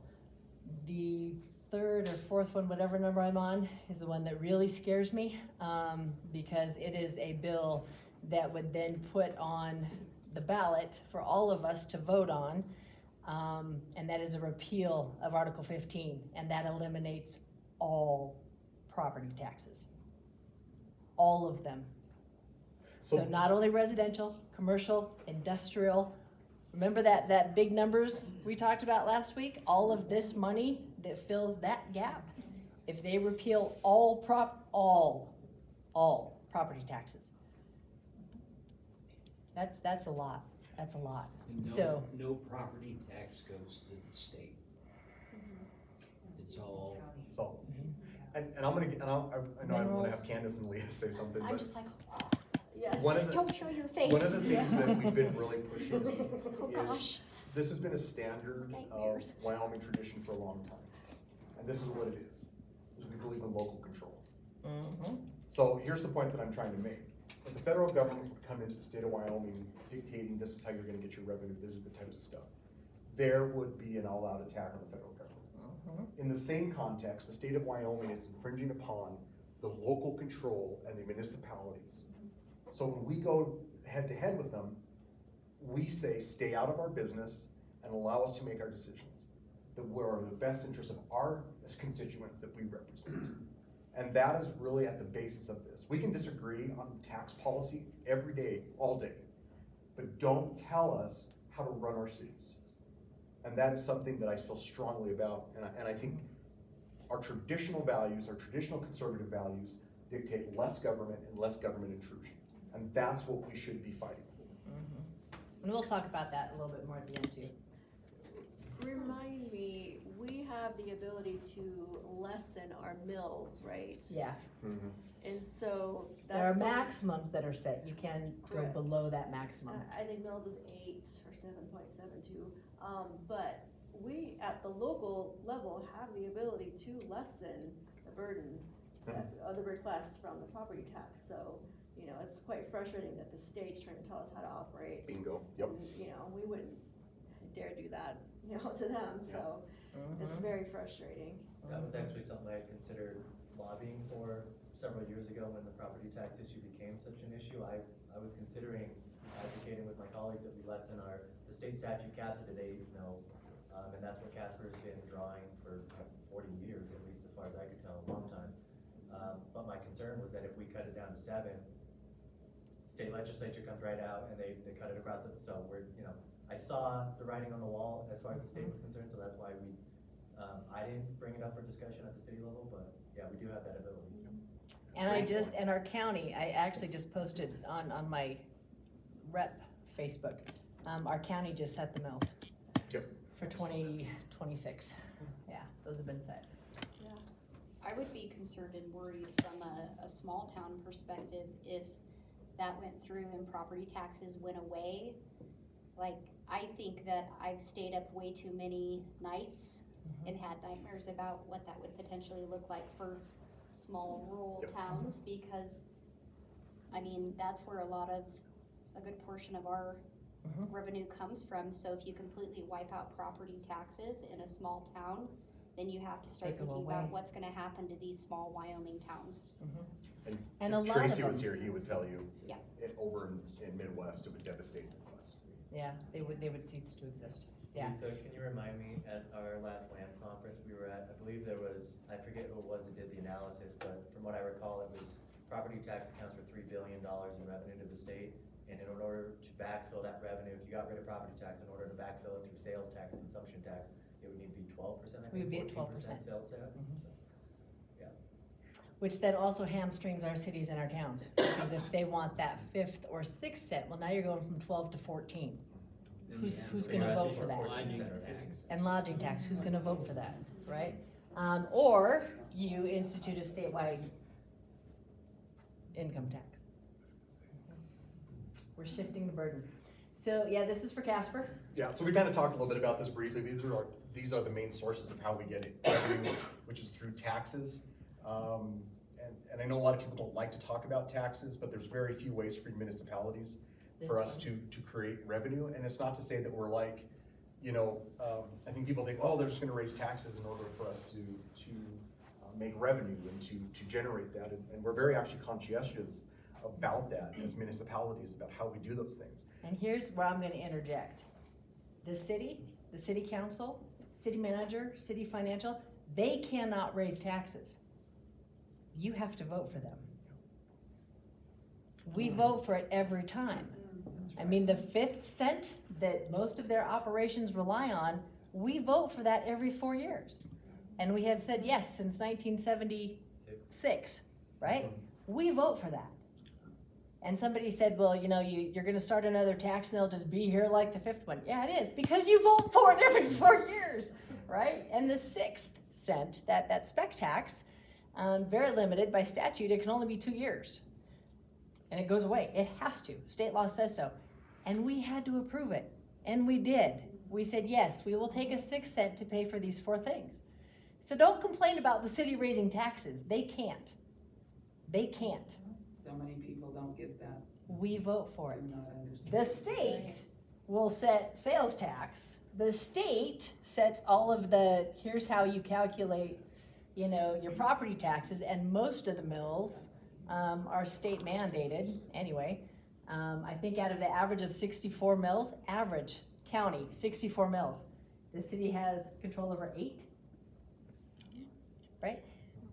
They don't Another arbitrarily just decide we're gonna have a tax. Another talking point to the savings that some cities have, and it's a good thing to have for multiple reasons, but also because month to month, we can get $100,000 deposit from the state or the county, and then the next month get $9,000. Yeah. There's no consistency on how they're paying this pay structure, so you need that to be able to float a little bit month to month. And even some of these at the state level, so this severance tax, that's a distribution that comes from the state, so they get, 3%. Yay! Mineral royalty tax, that also is a distribution from the state. I think all of these are, except for property taxes. Oh, and the local And the local optional, which is 34. 1 cent, Yeah, 34%. All the rest are distributions that come from the state. What about impact funds? It's state distribution, but what would that fall under? Oh, that's a good question, I don't know. It might, I don't know. It's not special, no, it's not special fuels. I don't know. Yeah, because you guys Yeah, get some I of don't those know. too. Yeah. I don't know how much the city though, I don't. how much you get in terms of impact. Can't be that much, we don't talk about it. We don't, that's true, thanks, Kyle. It's Yeah. a sore subject for multiple No, in reasons. terms of going through industrial siding Yeah, it all and depends on the impact project funds. and the Yeah, award, it depends on the honestly. project. So, and that fluctuates too. And that's one of those that, yeah, city budgets then don't rely on that, because it's when a big thing moves in, and there is going to be impact, then there are payments to that local municipality, but it's just for the impact of that project, and it's not gonna be built into your operational budget. And we're trying to wouldn't get think. this one to help us fix that state law, Mhm. because right now they pay at the, after the project is End of the started. impact. Yeah, not at the forefront before the impact has happened. Yeah. Doesn't make any Wait sense. a minute, go back, please. Sure. So where that says cigarette tax 0%, Yeah, and people, not me, people are paying $10, $12. What do That's- you mean 0? Is that a mistake? no, it just means the state keeps it and doesn't distribute to the city of Casper, so they don't rely on Well, I it as don't like revenue. Oh, Lisa. I have a long Somehow list, that's wrong. a long list of things I gotta work We'll on. put that on there. But part of that is, I think, because even if you buy cigarettes in Casper and that tax is collected, it doesn't go to Casper. It goes to the state. Yeah, it's part of the sales and use tax, it's an excise tax. What does the state use it for? Our What's general that called? fund. Our rainy day fund? No, it's part of our general fund, our operating budget. So it pays for YDOT, it pays for highway patrol. Casper have to have this in their whole budget if they don't get the money at all. Are we sure? Cause on my budget it is there. It I'm not might saying be. you're wrong, it's just, so small. We have it outlined at 34,000 Okay. for the year. And it may be just so small, I don't know that. It may be intricacy so of that. small it doesn't register. Yeah. Cause I don't even remember having any conversations around tobacco tax, in Well, how council. big is your budget? I mean, total, but 200 million. Last year was 200 million, I think we're right around 190, 195. Yeah, this so year. if it's 190 million and they get, Exactly. so if it's, I mean, Mills got 34,000, so it probably just doesn't even register as 1% of their operating Okay. revenue. Yeah. Okay. Well, I'm not one either, but So small, so it just seems small. weird to me. I didn't know that. So what's crazy though, you think about a $200 million budget, right? This 34% is the only revenue that the city has control over. We have control over the rest, which is kind of frightening when you're a city, because then we can come in and say, oh, property taxes? Yeah, we're gonna cut those. Or severance tax? Yeah, we just dropped coal by 0.5%, so that's gonna, we do that often. Okay, so here's where all that money goes. Yeah, The so city we of kind of Casper. look at everything, general fund, obviously, general government fund, 13%. But if you take a look, you can kind of see where it's all at, but which one is the highest one? Obviously, I'm a teacher, so I usually do this with my students. Which one is the highest one, everybody? Water and garbage. No. Utilities. And so we know that that's gonna be part of one of our biggest expenditures are utilities. Water, sewer, trash, all those things that Stormwater, we buy. wastewater. Yeah, stormwater, wastewater, all those things. The second biggest one is our public safety, because it's such an important aspect of our community. And I will go on a ledge that I think your guys' municipalities probably have equal About size. a quarter of the budget, budget. you know, Leah? We do. Yeah, in the sense of where most of it comes out of. Yeah, Absolutely. Yeah, your expenditures. So between utilities, so water, wastewater, sewer, I mean, all of those things. So utilities, PD, fire, that's half your budget. So when you look at, when we had to make cuts this last year, when we lost the 1.8 million, when we saw that tax cut, we had to, we could have, right? We could have taken it from public safety, or we could have taken it from utilities, but we really see this, and I use this, I know Zulema would probably scowl at me. Recreation really is not an essential service. I mean, it's not. We'll live without it. We could live without it, we could be fine, we could do those things, but we know public safety and utilities are critical components to our communities. So it's hard for us, we can't take that away. Well, and I think they're already operating understaffed. Yes. The equipment is aged, you know, That's a where great point, it's one yeah. of the most expensive across the Yep. board to Yep. staff to, you've got your retirement funds that you're paying into, your uniforms, all of it, absolutely expensive. The one thing we did do is we did not fill, gosh, how many positions do we not fill in If you had police department? 5. 4. Well, Oh, Amber said at the revenue committee that, 4 full-time positions, she didn't mention which ones weren't filled. We're not, And the then deputy chief seasonal. position, we're not, I know that, because once Chief Cheney was promoted, to chief, he was the deputy chief, they decided not to fill that one, and there were a few other ones that we decided not to And fill. she said half the recreation part-time summer hires, Yes, we're not hired. yep, we're not hired. Yep. I think there was one person in IT, there was one person in Yep. engagement. So for like our police department, right, our overall budget's 2.2 million. Our salaries are 1.2 million, payroll taxes 91,000, workers' comp 37,000. Our pension is almost $200,000. So that's a huge chunk of just to operate it, you know. And unemployment, workers' comp and pension, those are all set by the state. Yep. So quick question. Starting to on see how this pie works? chart. Are you starting to see how this works? Yeah, right? I get really growly when people go after our city and county. I'm like, whoa, whoa, whoa. Right. So I see general government, I'm assuming that's payroll, that's everything, yes. Yep. right? So is health and welfare not a part of that? What is health and welfare? That's the Natrona County Public Health Department, because the city pays a pretty significant portion into that. And I don't know what else comes out of that. The general government, Yeah. I mean, I think, yeah, health and welfare, that 3.8, Yeah, I think why is health and primarily, welfare not a part of general? I think because primarily it's our public health. Okay, so that's, Yeah, cause we I think. give about 600,000, a little over 600,000 Okay. a year to the health department. that makes sense why it's And separate. the county gives them 800,000, I think. Yeah, it's mostly Okay. county. Okay. Is it anything to do with the bus transit system? It might. Might be. Yes, I bet. Yeah. This is why That's I part of needed it, Fleur too. here. Just- And these are just the big, I mean, these are just the big breakouts. Just real quick, you said that we should watch the 4 bills that are being presented from the county commission? No, it's our joint revenue committee, so that's a state level. Yeah, they're actually in town today and tomorrow, so. Where do you watch this? It's so through when you go to the WYOLEG, WYOLEG.gov,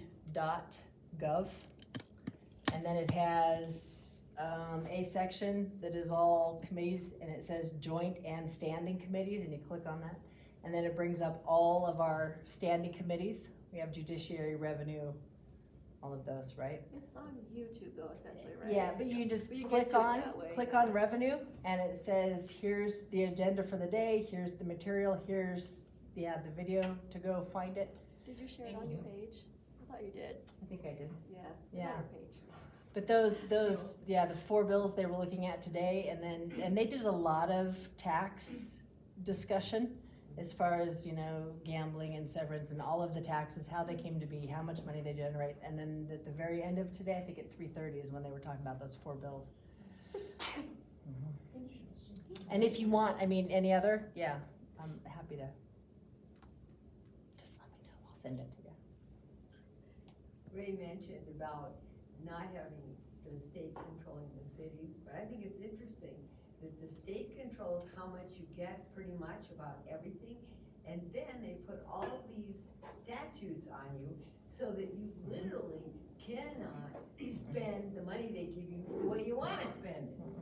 How's that? And then the best part, well, and the feds do it too. So the feds will, and this is where some of our expense is coming from. So at the federal level, they might change some environmental protection, some EPA code or something, and say, now in all of your water treatment plants, you have to have this, whatever it is. Okay, and then they say, we are mandating you do this, but we're not gonna help you pay for it. You can figure that out. PFAS. A lot of that happened. Even with, if you talk to our executive director of our Natrona County Health Department, gets really frustrated because there are mandates that come from the federal government. You have to do this. How do I pay for that? Yep. I don't know. The state does the same thing. The state will mandate. The federal government wants us to remove the PFAS, which is the microplastics in the water. The technology doesn't exist yet, and they're not gonna help us to create it or implement it. Oh, and even the lead pipe. Oh, the lead Yeah, that's a big conversion, issue that with came EPA. from the feds. Yep. So what happens if you, because you can, are you, Then you get sued by the Fine. federal government.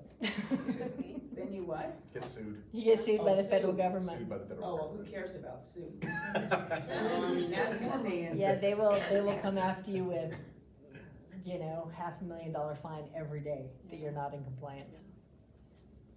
That's the thing that I find interesting is a lot of meetings that I've sat in, I keep hearing the statement, get strategic, but they're not giving any examples of how to get strategic, so it's like, where's my tools in my tool belt? Like, you're telling me to pull a tool out, but you're not telling me what kind of a tool I Or where to need get in the order to tool. do this, so, I find that to be really mind-boggling.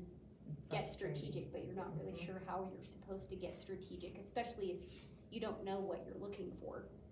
Or what's coming at you. I can't speak for you guys, but that's at least how I feel when someone's telling me to get strategic. I'm like, wait, which skill set is that I need to try to find real quick? Yeah. So it's challenging. What does that look like? Yeah. This is just another kind of how it breaks out, but you can see how much with the city. We have the personnel, and I would imagine with the other municipalities, Yeah. personnel takes up a significant chunk of the expenditures. In the capital, do you know how many, either 3 of you will know this, how many buildings the city of Casper owns and is mandated to maintain? I guess 144. 144 Specific. Come on, Kyle. buildings, right? Jerk face. Showing us off. 144 buildings that they have to maintain and Why do they pay need all for. that? So one of them, Yeah, where are they? the What are rec center is one of them. The Nicolason Museum, that building, we maintain. The Youth Crisis Center, we own, but Youth Crisis Center maintains. Meals on Wheels, Meals on Wheels, Senior Center. we own those buildings. We have to maintain them. Take pump house maybe? No, No, no. we don't own that. Pump house is somebody else. But there's, you know, Golf City courses. Hall, Golf course. one golf course, Well, the municipal. City Hall, the police department, all 5 fire stations, the Hogadon. But I mean, we're talking just, I mean, How many Buildings. buildings do you guys think you guys? the cemetery, that's not a building, but that's, they have to maintain it. Physical building, I'm gonna guess to make 15, but then we're talking about water towers, we're talking Right. about, you know, ice slicer huts that are on separate land, and so it grows quickly. Well, and all of the, what's the word you just said? Ice slicer? No, before that. Water tower? Yeah, all of the water, I mean, Yeah, water that's towers, like- water, you know, treatment processing thing, the wastewater processing plant, I mean, those are all city. Well, true, because then we have the pump stations that pump the water out, and those are all throughout the Those whole are all city. part of city buildings that they have to pay for and maintain, Mills and Evansville aren't part of regional. aren't part of They're regional. owned entity. Yeah, we produce our own water, where the other entities are all joined into regional. And it's actually quite interesting, cause then you get your Vista Wests who are on another branch of regional water, and it's kind of a mess sometimes. It's all very complicated, which I think hopefully that's one of the things you'll walk away from tonight. Most of our, I mean, a lot of us get our news online, right? And so Oil City or somebody will kick out a headline, and we're really good at reading the headline and then reacting to said headline. And one of the things I would say is, as you read through comments, the first thing in your head should be, it's not that simple. There's more to it than that. There's a lot more to it than that, right? Like Ray said, you know, stop subsidizing, you know, the event center. Did you know they bring in about $23 million a year? Did you know that? And it is one of those things too. We think about how inflation has affected us, but we don't realize that it affects our cities and counties and states exactly the same. So, you know, we could repair, I was actually just in these discussions with TRW the other day with our state parks. We used to be able to repair a trail for $500. It costs $1,000 per mile for a dirt trail. You know how many dirt trails we have in the state of Wyoming? 144. And then, so, but that's, I mean, no, it's not that much. It was like $100,000 because in town it's $1 million per mile of pavement, right? Yeah. So to repave, I mean, whether it's in town, out of town, highway, whatever, it's about $1 million per mile. And then it's like 100,000 or whatever for a dirt trail. But it just blows your mind. Somebody actually from our streets department, I can't remember, talking about something, or I have 2 sisters that work for YDOT. So I get the little things and how much they cost. Do you know how much a stop sign costs? $1,000. No way. Between the metal and the thing and the concrete and the time and the And the special cutting it reflective, and the special, that it's $1,000 expires. every time somebody hits a stupid stop sign. They should pay for that, by God. I But bet they it's, were drunken but it's driving. these things that as you start to pay attention to and sit on, you're like, oh my gosh, we actually toured through the Mills water oh, yeah. treatment plant and whatever it's called. And they were talking about this part on the floor that at one point was $100,000 part, and now it's $500,000 for that Water treatment's crazy. part. Expensive. It is. But this is what has happened in the last 5, 6, 7 years with supply chain and inflation, and it hits the cities. Maybe tariffs, but all of that has an impact. And just in Wyoming, just the cost to do business, it costs more here to build anything than it does along the Front Range, because we have to truck it here. So just in Wyoming, you're gonna add cost. But, I mean, it really is, it's never easy or as simple as people think it is. One thing that I'm gonna have these guys also touch on, because we talk about how, we talked about with the various governments, legislative. So at the state level, our legislature makes all of the state statutes, right, that everybody has to abide by. And then we make rules and regulations through all the other agencies. But in the Wyoming Constitution, Article 13, Section 1, this is referred to as the home rule, and just so you know, Ray, we're gonna talk about the difference between home rule and Dillon's rule, because people confuse them. Home rule comes out of Article 13, and that says we give cities and towns the authority to manage their local affairs and government through ordinances. We give them that authority. You figure out your business, you set the rules, the regulations, and that's ordinances. And then we come in and say, but we decided you can't make that, we're gonna make the rule. But that's where it is. That's why they get to make ordinances that we then have to follow and abide by. And then Title 15 is the other big one. We give them the power to control their finances in terms of how they appropriate funds, but we tell them how to appropriate them. With the mills and the levying, they are capped at 8, but they can fluctuate in there. Special assessments, those are like the 5th and 6th sets, 5th and 6th, they can do that. And we as residents can vote on special districts that introduce additional mills. They're in control, planning, zoning, licensing, taxing, all of those things. I don't know if there are specific things in there that you guys wanna talk about, how they might be different between the city of Casper, Mills, and Evansville. You guys utilize, what's the home rule that you guys maybe utilize that comes to mind? Oh, God, that's a good question.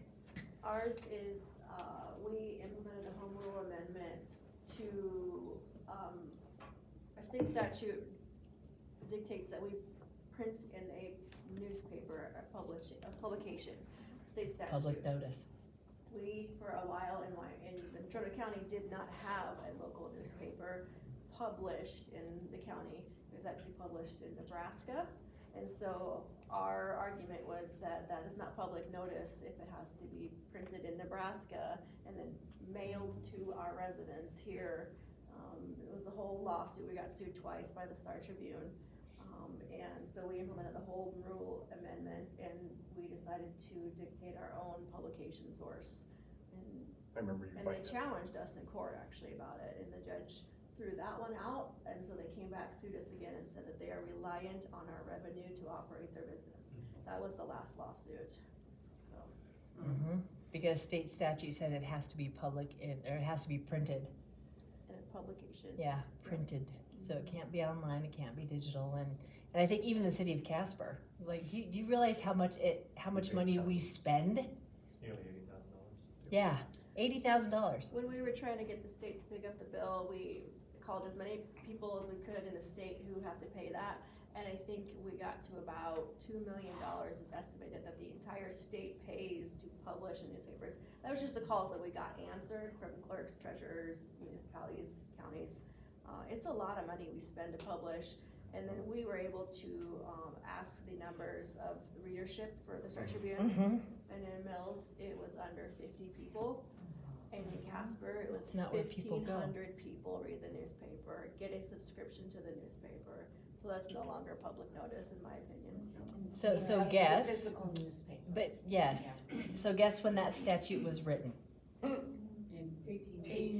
18 something, right? And it has never been amended or updated. So now a very outdated state statute does more harm than good. And if we try to overturn that or do, is exactly what Leo went through. You have to go through the home rule. The newspapers would come out in droves saying, you can't do this to us, but Leah makes a great point, that it's not a public. Cause that's not where the It's not, public goes. 1,500 people in the whole city of Casper, 50 people in Mills, it's asinine, if you want my opinion. Yes.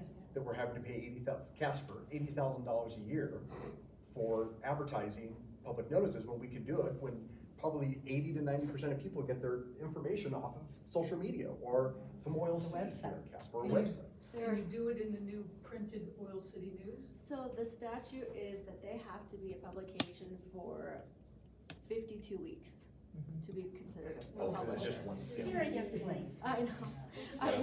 We called them almost right away. Yeah. Leo's the expert on this. Yeah. She's gone through a lot of it, So there's a lot of other states that have an electronic database, which we were trying to get published, but the lobbyists for the Tribune got the governor on their side and we lost that.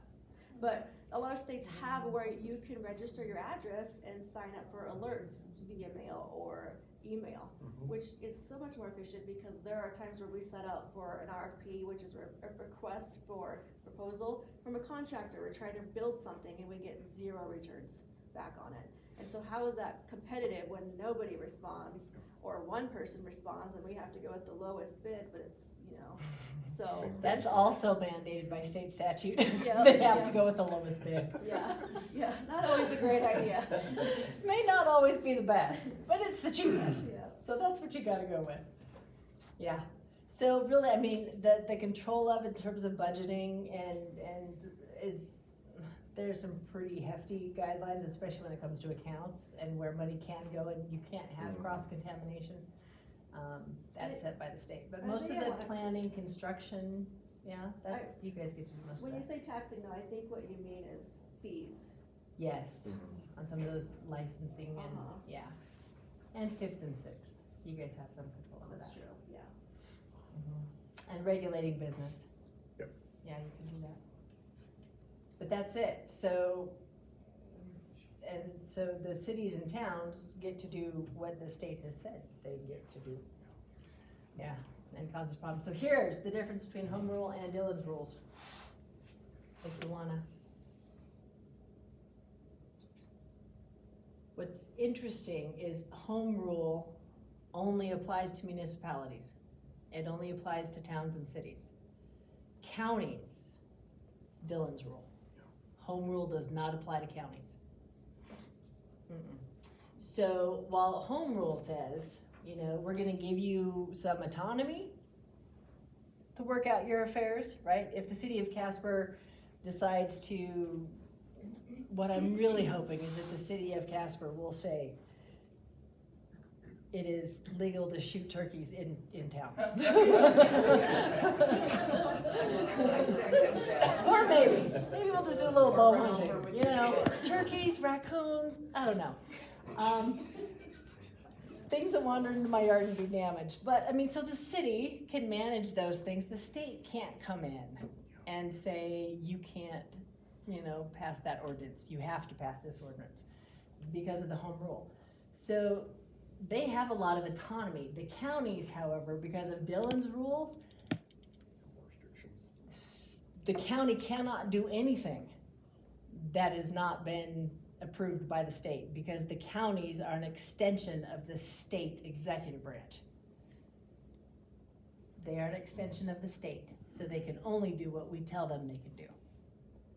Where municipalities have home rule, we'll give you some autonomy. You can do your thing, which is why Gillette operates differently than Casper, and Casper operates differently than Edgerton, and you talk to people in Lusk and Torrington.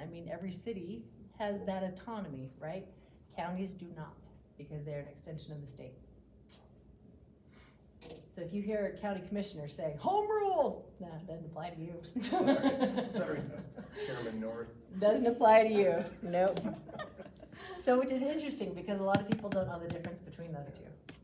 And yeah, home I rule want to does leave some time for you guys to be able only to applies. ask some questions. How many more Yes. slides do we have? I think we're close to done. Sweet. Oh no, just talk about the process because then that's how they can get engaged with the city. So this is how a new law, ordinance happens at the city level. So I'm gonna give you a really quick example. So I teach advanced policy, and I also teach communities and social welfare. So I was teaching my class this summer. I had a summer class, and we were talking. As a matter of fact, Elisa came and spoke to this class this summer. And when we were talking, one of my students brought up that he had a friend that was having some issues with zoning. And I said, tell me what the issue is. He said, blah, blah, blah, blah, blah, told me. I said, well, let's go to lunch. And so I went to lunch with his friend and with my student. We sat down and talked, and they told me what the problem was.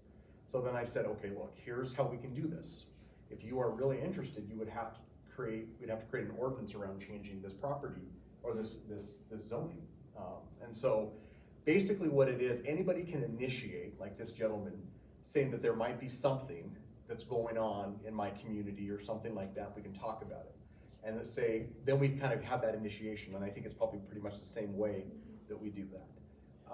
And it can be from city managers, it can be citizens, city staff can bring it forward, recommendations if we need to do something as well. The drafting process can take quite a bit of time, because we sometimes we'll go through work sessions several times where they'll present their drafts to us, and they'll have memos, and so that could take anywhere between 3 to 6 months sometimes, depending upon to the depth of the ordinance.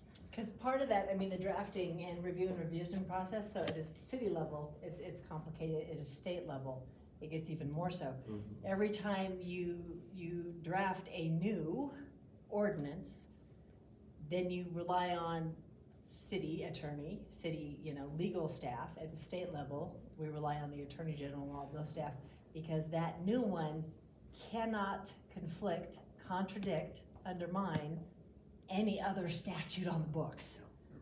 So you have to run it through every one and say, okay, so by creating this statute or creating this ordinance, how many other ones is it gonna affect? And how many, words are we gonna change in 19 other ones because they use the same word? So it takes some time. So Yeah. I had a constituent ask me, I guess it was yesterday, the day before yesterday, they came up to me and asked me, you guys need to legalize marijuana in Casper? And I'm like, well, we can't, because we have to be aligned with the state statute, which is marijuana is illegal in the state of Wyoming. And so we could try to pass an ordinance, but we would be in violation against the Wyoming state statute. And so when I explained that to this individual, they were like, oh, I didn't understand that. And so it was a good conversation around, which we'll talk about public engagement here in a second too. So that's why some of the legal, drafting takes a little bit of time. So the review and revisions can take a long time. The city council consideration, they bring it to us to consider. It can go through multiple drafts. The council can say like, well, we don't like this portion of it, take it back, and could you do something else with this, or this is our recommendation. So that could take quite a bit of time as well. Those usually happen in work sessions. Yes, these all happen, these review and revisions will happen within work sessions.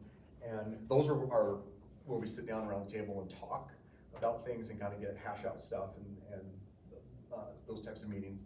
Do you guys have work sessions? Yeah, and you guys have work sessions as well. In the work sessions, you really do. You learn a lot. Yeah. It's really where the discussion happens. Yep. Mm-hmm. Public hearings, we have to do 3 of those, so it can take us up to 6 weeks because we only have a public meeting every other week. So it can take up to 3 readings, can take up to 6 weeks, right, Kyle? Yeah. Final approval. Is the 3 mandated by statute? Yes. And it's for Yep. ordinances, a resolution. You don't have to. Yep, yep. The codification, we adopt it, we approve it, and then we adopt it as an ordinance. That's the standard process. I mean, anytime. So even at the state level, we have a lot of, well, not a lot, but we have some. My hope is this is how it works. Legislator, for example, I passed one bill my first year that actually became law. It was so cool. So I got to go through the whole process. But this one little problem came out of the city of Opal. Do you guys know where the city of Opal is? Yeah. Okay, it's this 15 big. miles from Campbell. Okay, yeah.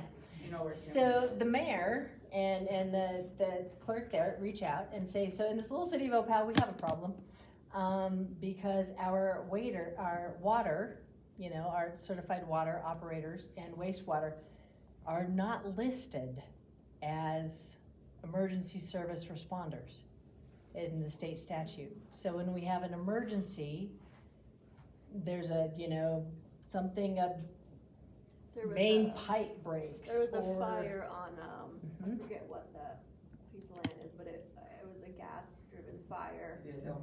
And our Yeah. water guys were not allowed on the scene Because they're not to emergency manage it. personnel. That's right. Yeah. I remember. So Opal reaches out and says, we got this little problem. But we need our water and wastewater operators to be listed as emergency personnel because we have natural disasters, we have emergencies, we need them to be able to be on site because they're the only ones Yep. that know how these systems operate. So then we started talking to other municipalities, and we took it to WHAM, and WHAM talked to all 99 municipalities, and all 99 said, yes, this is a big problem. So that's when they come to us. And so then drafted legislation, it was House Bill 22. And it was the most perfect bill because it just said we need to include water and wastewater operators within this statute and this statute that defines emergency response personnel. And they're really And important because when you fight a it's fire, you run huge. the risk of running your water to a critical drinking level where it's no longer safe. So they're important You to need say, them. stop, switch the line, Yep. you know? So this perfect little bill, I kid you not, went through every committee, went through both the House and the Senate. Unanimous votes every time. There was never an opposition vote. It was never amended. It was perfect all the way through. And it then went into a law. I mean, now it is state law, saying our water and wastewater operators are emergency personnel. So that's how I think it should be, right? That our cities and our towns and our counties and our residents say, hey, this is a problem. We need you to fix this. And then we go through the process. It happens the same way with the ordinance, right? Here's a problem. We need you to fix this, That's how the process should work. So how do you engage at the city level? This is what it looks like. Write that down. So do you guys want to say when your guys' meetings are? Mine are the second and fourth Tuesdays of the month. Our work sessions are at 6, the meeting's at 7, and then the first Monday of the month, I believe we have a work session also at 9 a.m. Evansville's is the second and the fourth Monday of the month at 7 p.m. at our town hall. So the regular meetings are our business meetings, if you will. This is where we do all of our, consent items, minute action items, all that. And then our work sessions, which start at 4:30, that's where we do the nitty gritty, talk about stuff. We go over memos, go over ordinances, go over purchases, things like that we do. So. And the work sessions are open to everybody, but you can't, there's no public comment during work sessions. You And just so listen. you have to listen, and then regular meetings, there's public comment. Every first and third Tuesday, every regular meeting, they start with public comment. So you have a concern. People are going too fast. People aren't slowing down. We have, this is an issue for pedestrians. We have people feeding turkeys. We have people, whatever it is. You go to a regular meeting and in that public comment period, you say, here's a concern, here's a frustration, here's a thing that you guys are just crushing and we want to say thank you. Don't you have to be put on their list? Not for public comment. Every first and third Tuesday, every meeting. I mean, you start with the pledge and then, sometimes some good news and highlights from the community. The first order of business is public comment. Yeah, so it's just first come, first serve. Every Whoever wants to come time. up, you have 5 minutes. Every to talk. time. That's You what can we're just talking about this initiate. today, weren't we? You And can initiate the Evansville has 3 process. minutes to talk. Yeah, we But do. you can, We've got 3. yeah. So you can come up at any time and talk about anything. You have 5 minutes. The only thing, decorum, no personal attacks. Any personnel matters within the Kind. city are all forwarded, but we give that to our city manager who oversees that. And there's a specific statute that talks about meeting decorum and that in the event that a person is being unruly or disrespectful or inappropriate, they can be removed from the meeting, and we are not infringing on anybody's First Amendment rights by doing that per the statute that's in place. So there's some confusion around that as well. Just be a kind human. Yes. But, yeah, whether it's Mondays or Tuesdays, twice a month. Go to the city, initiate the process. And I think for my council and myself, that conversation is so much more productive when people are being cordial.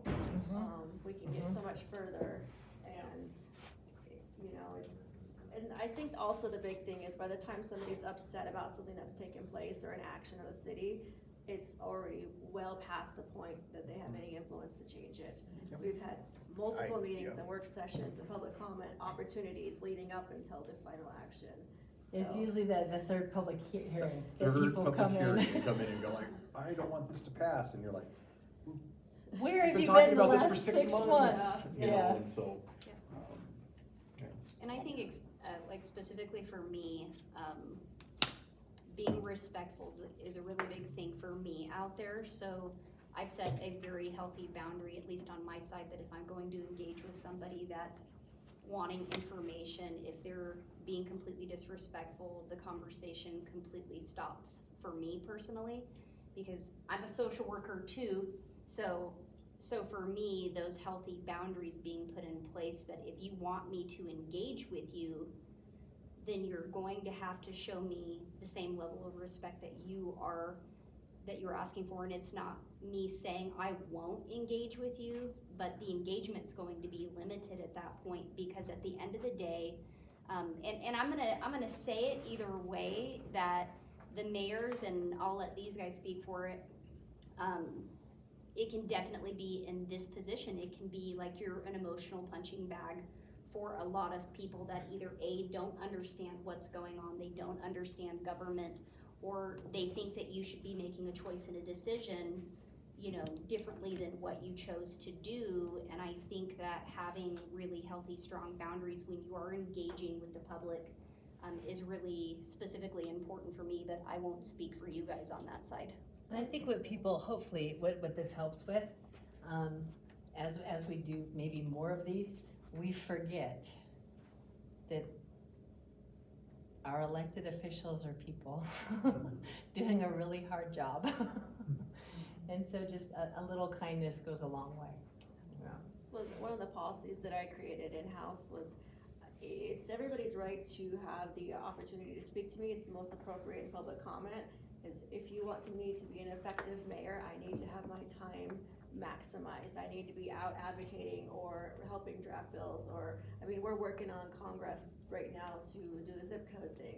That's where my time's best spent. So if you wanna come and gripe straight to the mayor, I've implemented a policy where you first have to go through my assistant. She's gonna help you line out your points, your talking points, send you to the correct person first to make sure you go through the channels of how this is supposed to be. Because the first stop should not be the mayor, it should be the last stop of I've tried to resolve this and it didn't get resolved. So that's cleared up a lot of the frustrations from the public on that end. We should have our two other counselors, if you wouldn't mind, pop up if they have questions for you, or you can just stay there and answer. You have a question? I know you mentioned earlier that you were in DC, which is great, wonderful. How often do you interact with state legislators? All the time. Senators and federal? So for me, I'll speak from especially in this last year, I've been working with state legislators more than I probably ever have in all the years that I've been on council. Only because of a lot of the stuff that has come out of the state legislature that is affecting municipalities, and in my opinion, the overreach of what the state is doing to our municipalities. So I've worked very hard with not only state rep, Campbell, but also others that, are pushing forward, information, things that are going to be hurtful to the city of Casper. And so being engaged in that, I think all of our council members really have been a part of that process. The federal, not as much. From my standpoint, I know Leah has done a lot, especially with Representative Hageman on the zip code. But we do try to get with them, or at least their employees that work here, their representatives that work here. You guys have a couple of projects that are, what's the word for it? Capital funding requests. Yes, yep. That come from Hageman as well. Yep. And then eventually, if it gets to the two senators, and they would vote on They it would, too. yeah. So we do work with them pretty closely, and so And then I often work with multiple different legislators at the state level, so I mean, I'm gonna pick on you first, obviously, because you're super helpful for me, but there are times where there are people who identify with certain goals differently, and so I'll reach out across the state and say, hey, my community needs this, can we come together and find a way forward? And so I work with people in Laramie and in Cheyenne, and I think Jackson as well, that have represented Wood Mills. And that's one of the things, even though I'm House District 56, from my view, I represent all 6 of our municipalities and our county. So, because some don't view it that way. But that's, yeah, anytime any of them need anything, yeah, they can call me. Well, and I'll say it as politely as I can. I have spoke to our representative one time, and that was before the primaries, and I speak to her every 2 weeks.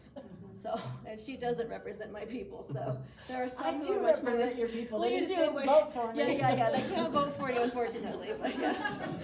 But there are some that are very effective leaders and advocates for us, and then there are some who are just kind of there for this, popularity or the check. They're hateful. Yeah. Yep. I mean, one of the things, even during the property tax discussion, when we knew and legislation was coming up, as we were working through it on the floor, I was on the phone almost every day. I mean, with our county commission, with our city manager, with our finance going, what does this look like for you?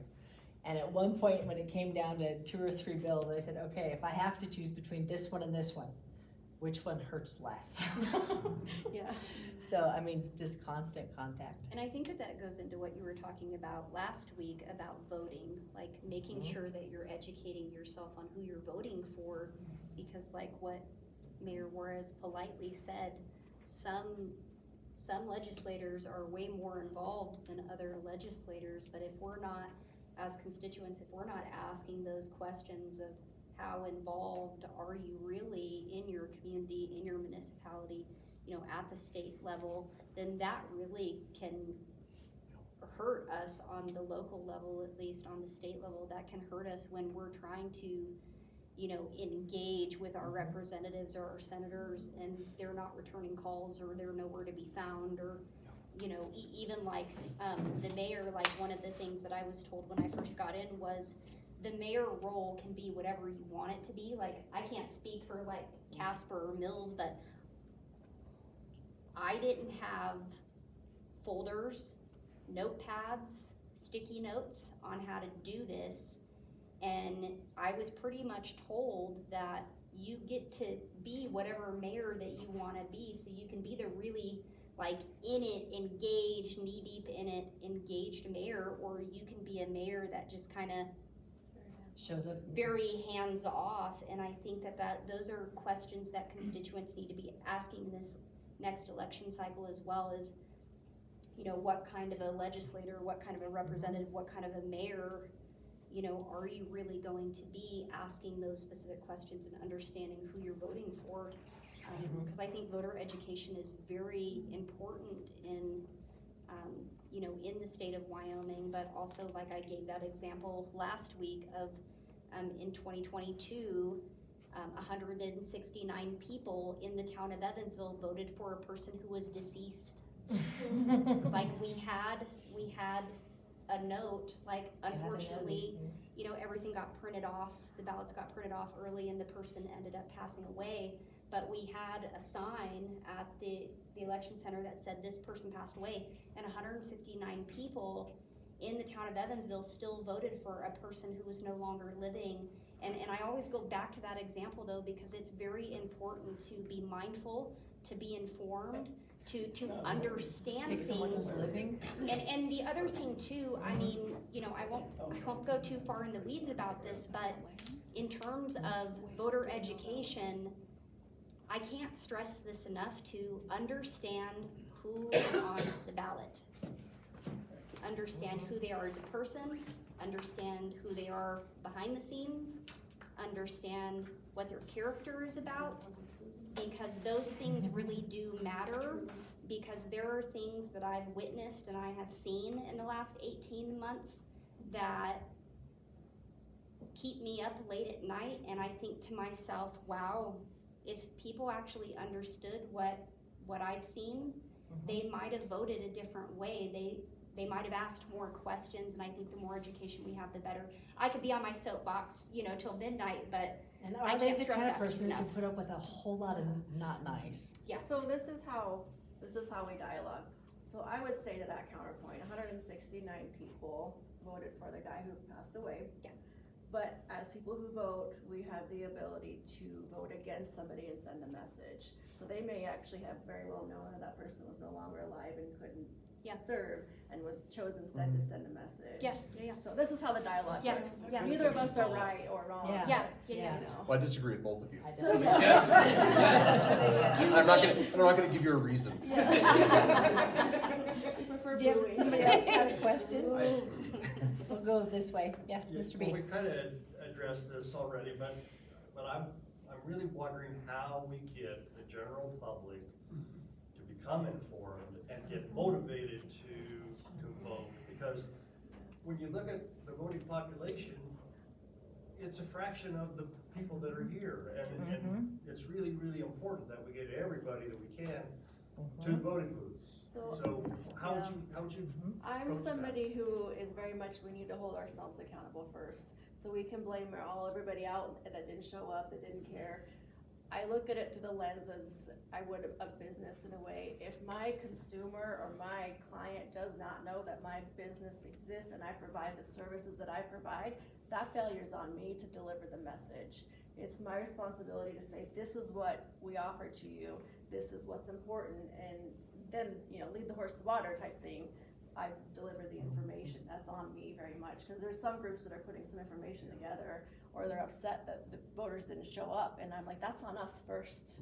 We didn't deliver that message, and so I actually worked, and Summer did too, with the city of Casper to help advocate for the Metro funding for the new shelter, and we built a whole campaign about awareness and education, and the difference was the superficial, we need money for Metro, everyone's gonna say no, knee-jerk reaction, no to that. But we brought people into the shelter, and we brought those community advocates into the shelter just so that they could then take the message and share it to their people. We showed videos of how run down it was and how, the animals were in subpar conditions, and that's how you do it. You have to almost drop it in their laps and say, this is what should be important to you. This is why it matters. Because at the end of the day, I don't expect anyone to understand all of this stuff. It's a lot of information, but, it's up to them to educate as well too, though. It's, having a conversation the other day about with a gal who hasn't voted, doesn't vote, and that's cool. But then it's, you have tiny humans that are in elementary school. What school did they go to? This is the school they go to. So who'd you vote for the school board? I didn't. Why not? They're the people that affect, and then say, this is why it matters, because you have kids in school, because you have, so it's connecting the value, this is why it matters. You had Yeah. posted something on your page, I think it was maybe yesterday, Wild Voter. Oh, yeah. The Now, Wild Vote. is that for the state where you can go and get candidate She information does for the the whole state, every She does county. the whole state, Mhm. okay. Mhm. So anybody Every who wants that elected- information, every- go to every her elected- rec page, Every 'cause elected site, every Yeah. elected seat. So if we go back to the 6 cent thing, the ice sheet failed, but Metro passed. The difference there was the community itself that needed to rise up and take up that message and share it amongst the people that should care about it. So the ice sheet group, some of them tried, but most of them at the 11th hour kind of came in and was like, how do we get this information out?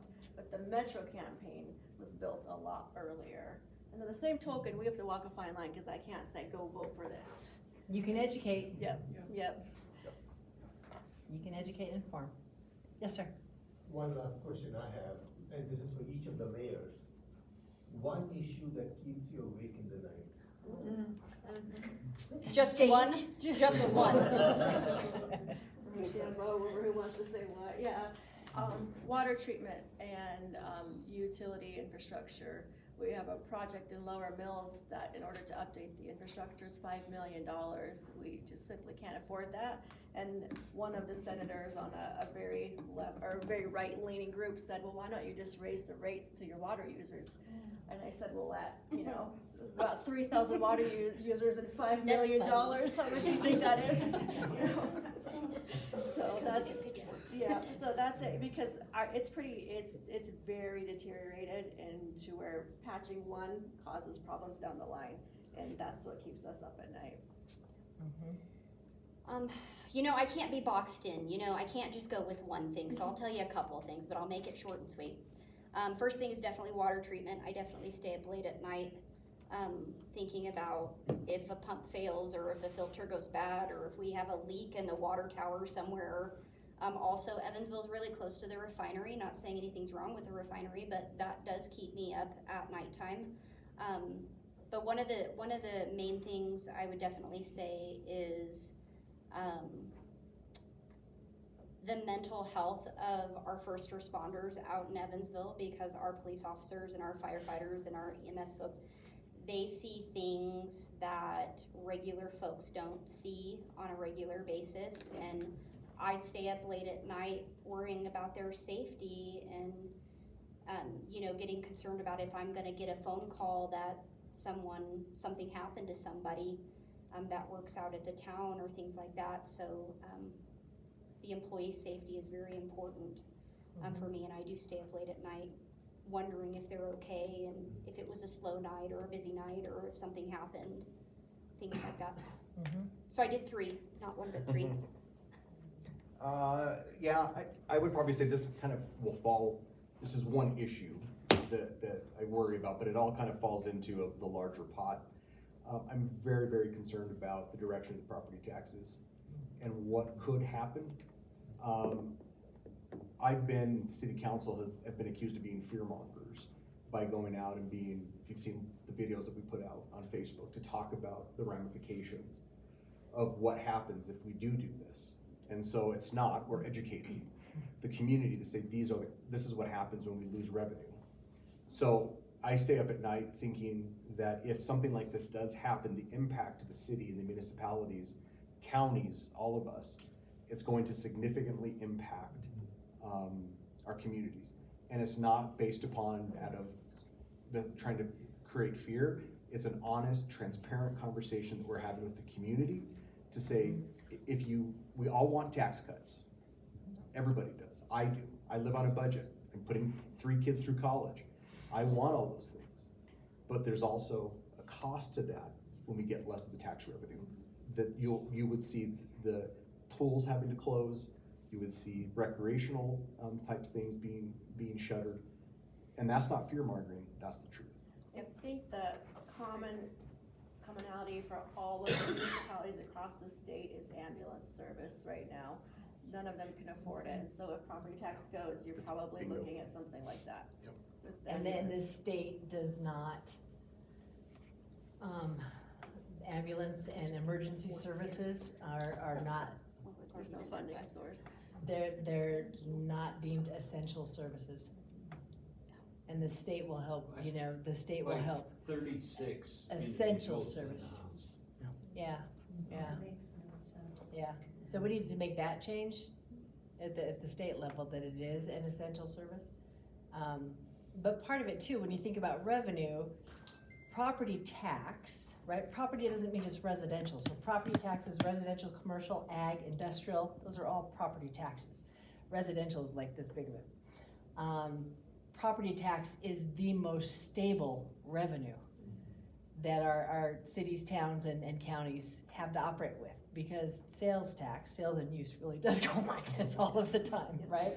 Look at our sales tax numbers during the pandemic, because nobody was out shopping or buying things. Nobody was traveling, or during a recession, or, I mean, so that's not income. It is so volatile. They can't, it's tough to rely on that. Property tax for everyone is the most stable revenue source.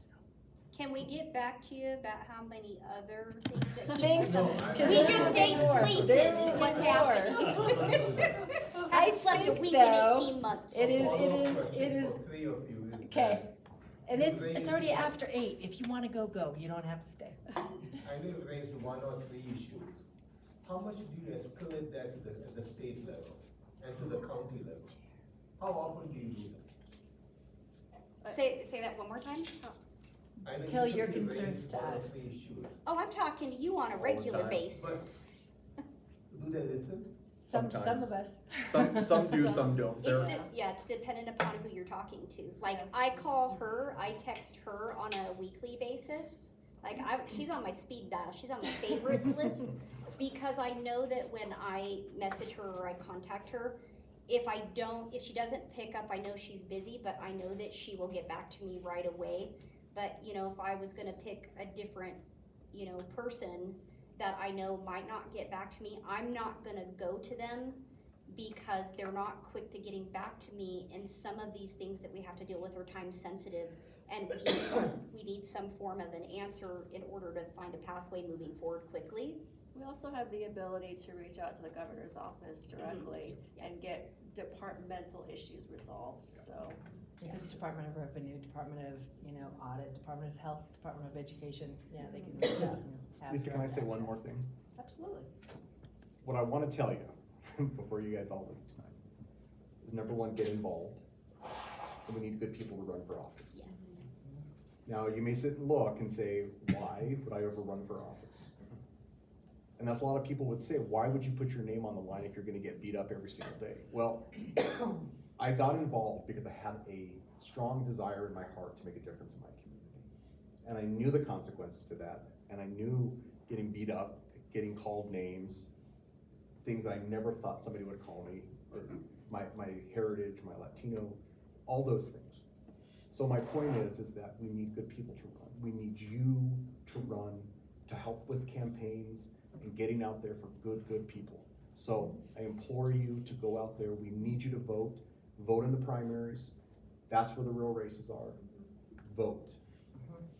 I will leave, so with these three V's actually came from our former city manager, so we'll give Carter all the credit for that. And it really is. And I'll tie that to a lesson that I learned from my dad. I was probably, I don't know, 14, 15. Something was going on, and asked the question, you know, is this something you care about? And I said, well, of course I care about it.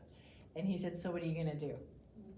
Because care requires action. So if you care about your community, it requires action. Show up at a city council meeting, show up at a work session, show up at all the things. Yeah, care requires action. Decide to run. It's fun. Reach out to us. Can you tell? I was telling the mayors and commissioners, before I got on city council after 12 years, I was 6 foot tall. I had very jet black hair. And I was very athletic. And the fact that you guys, I mean, From earlier. and the fact that you guys are here, you care. That's why you're here. So thank you for being here.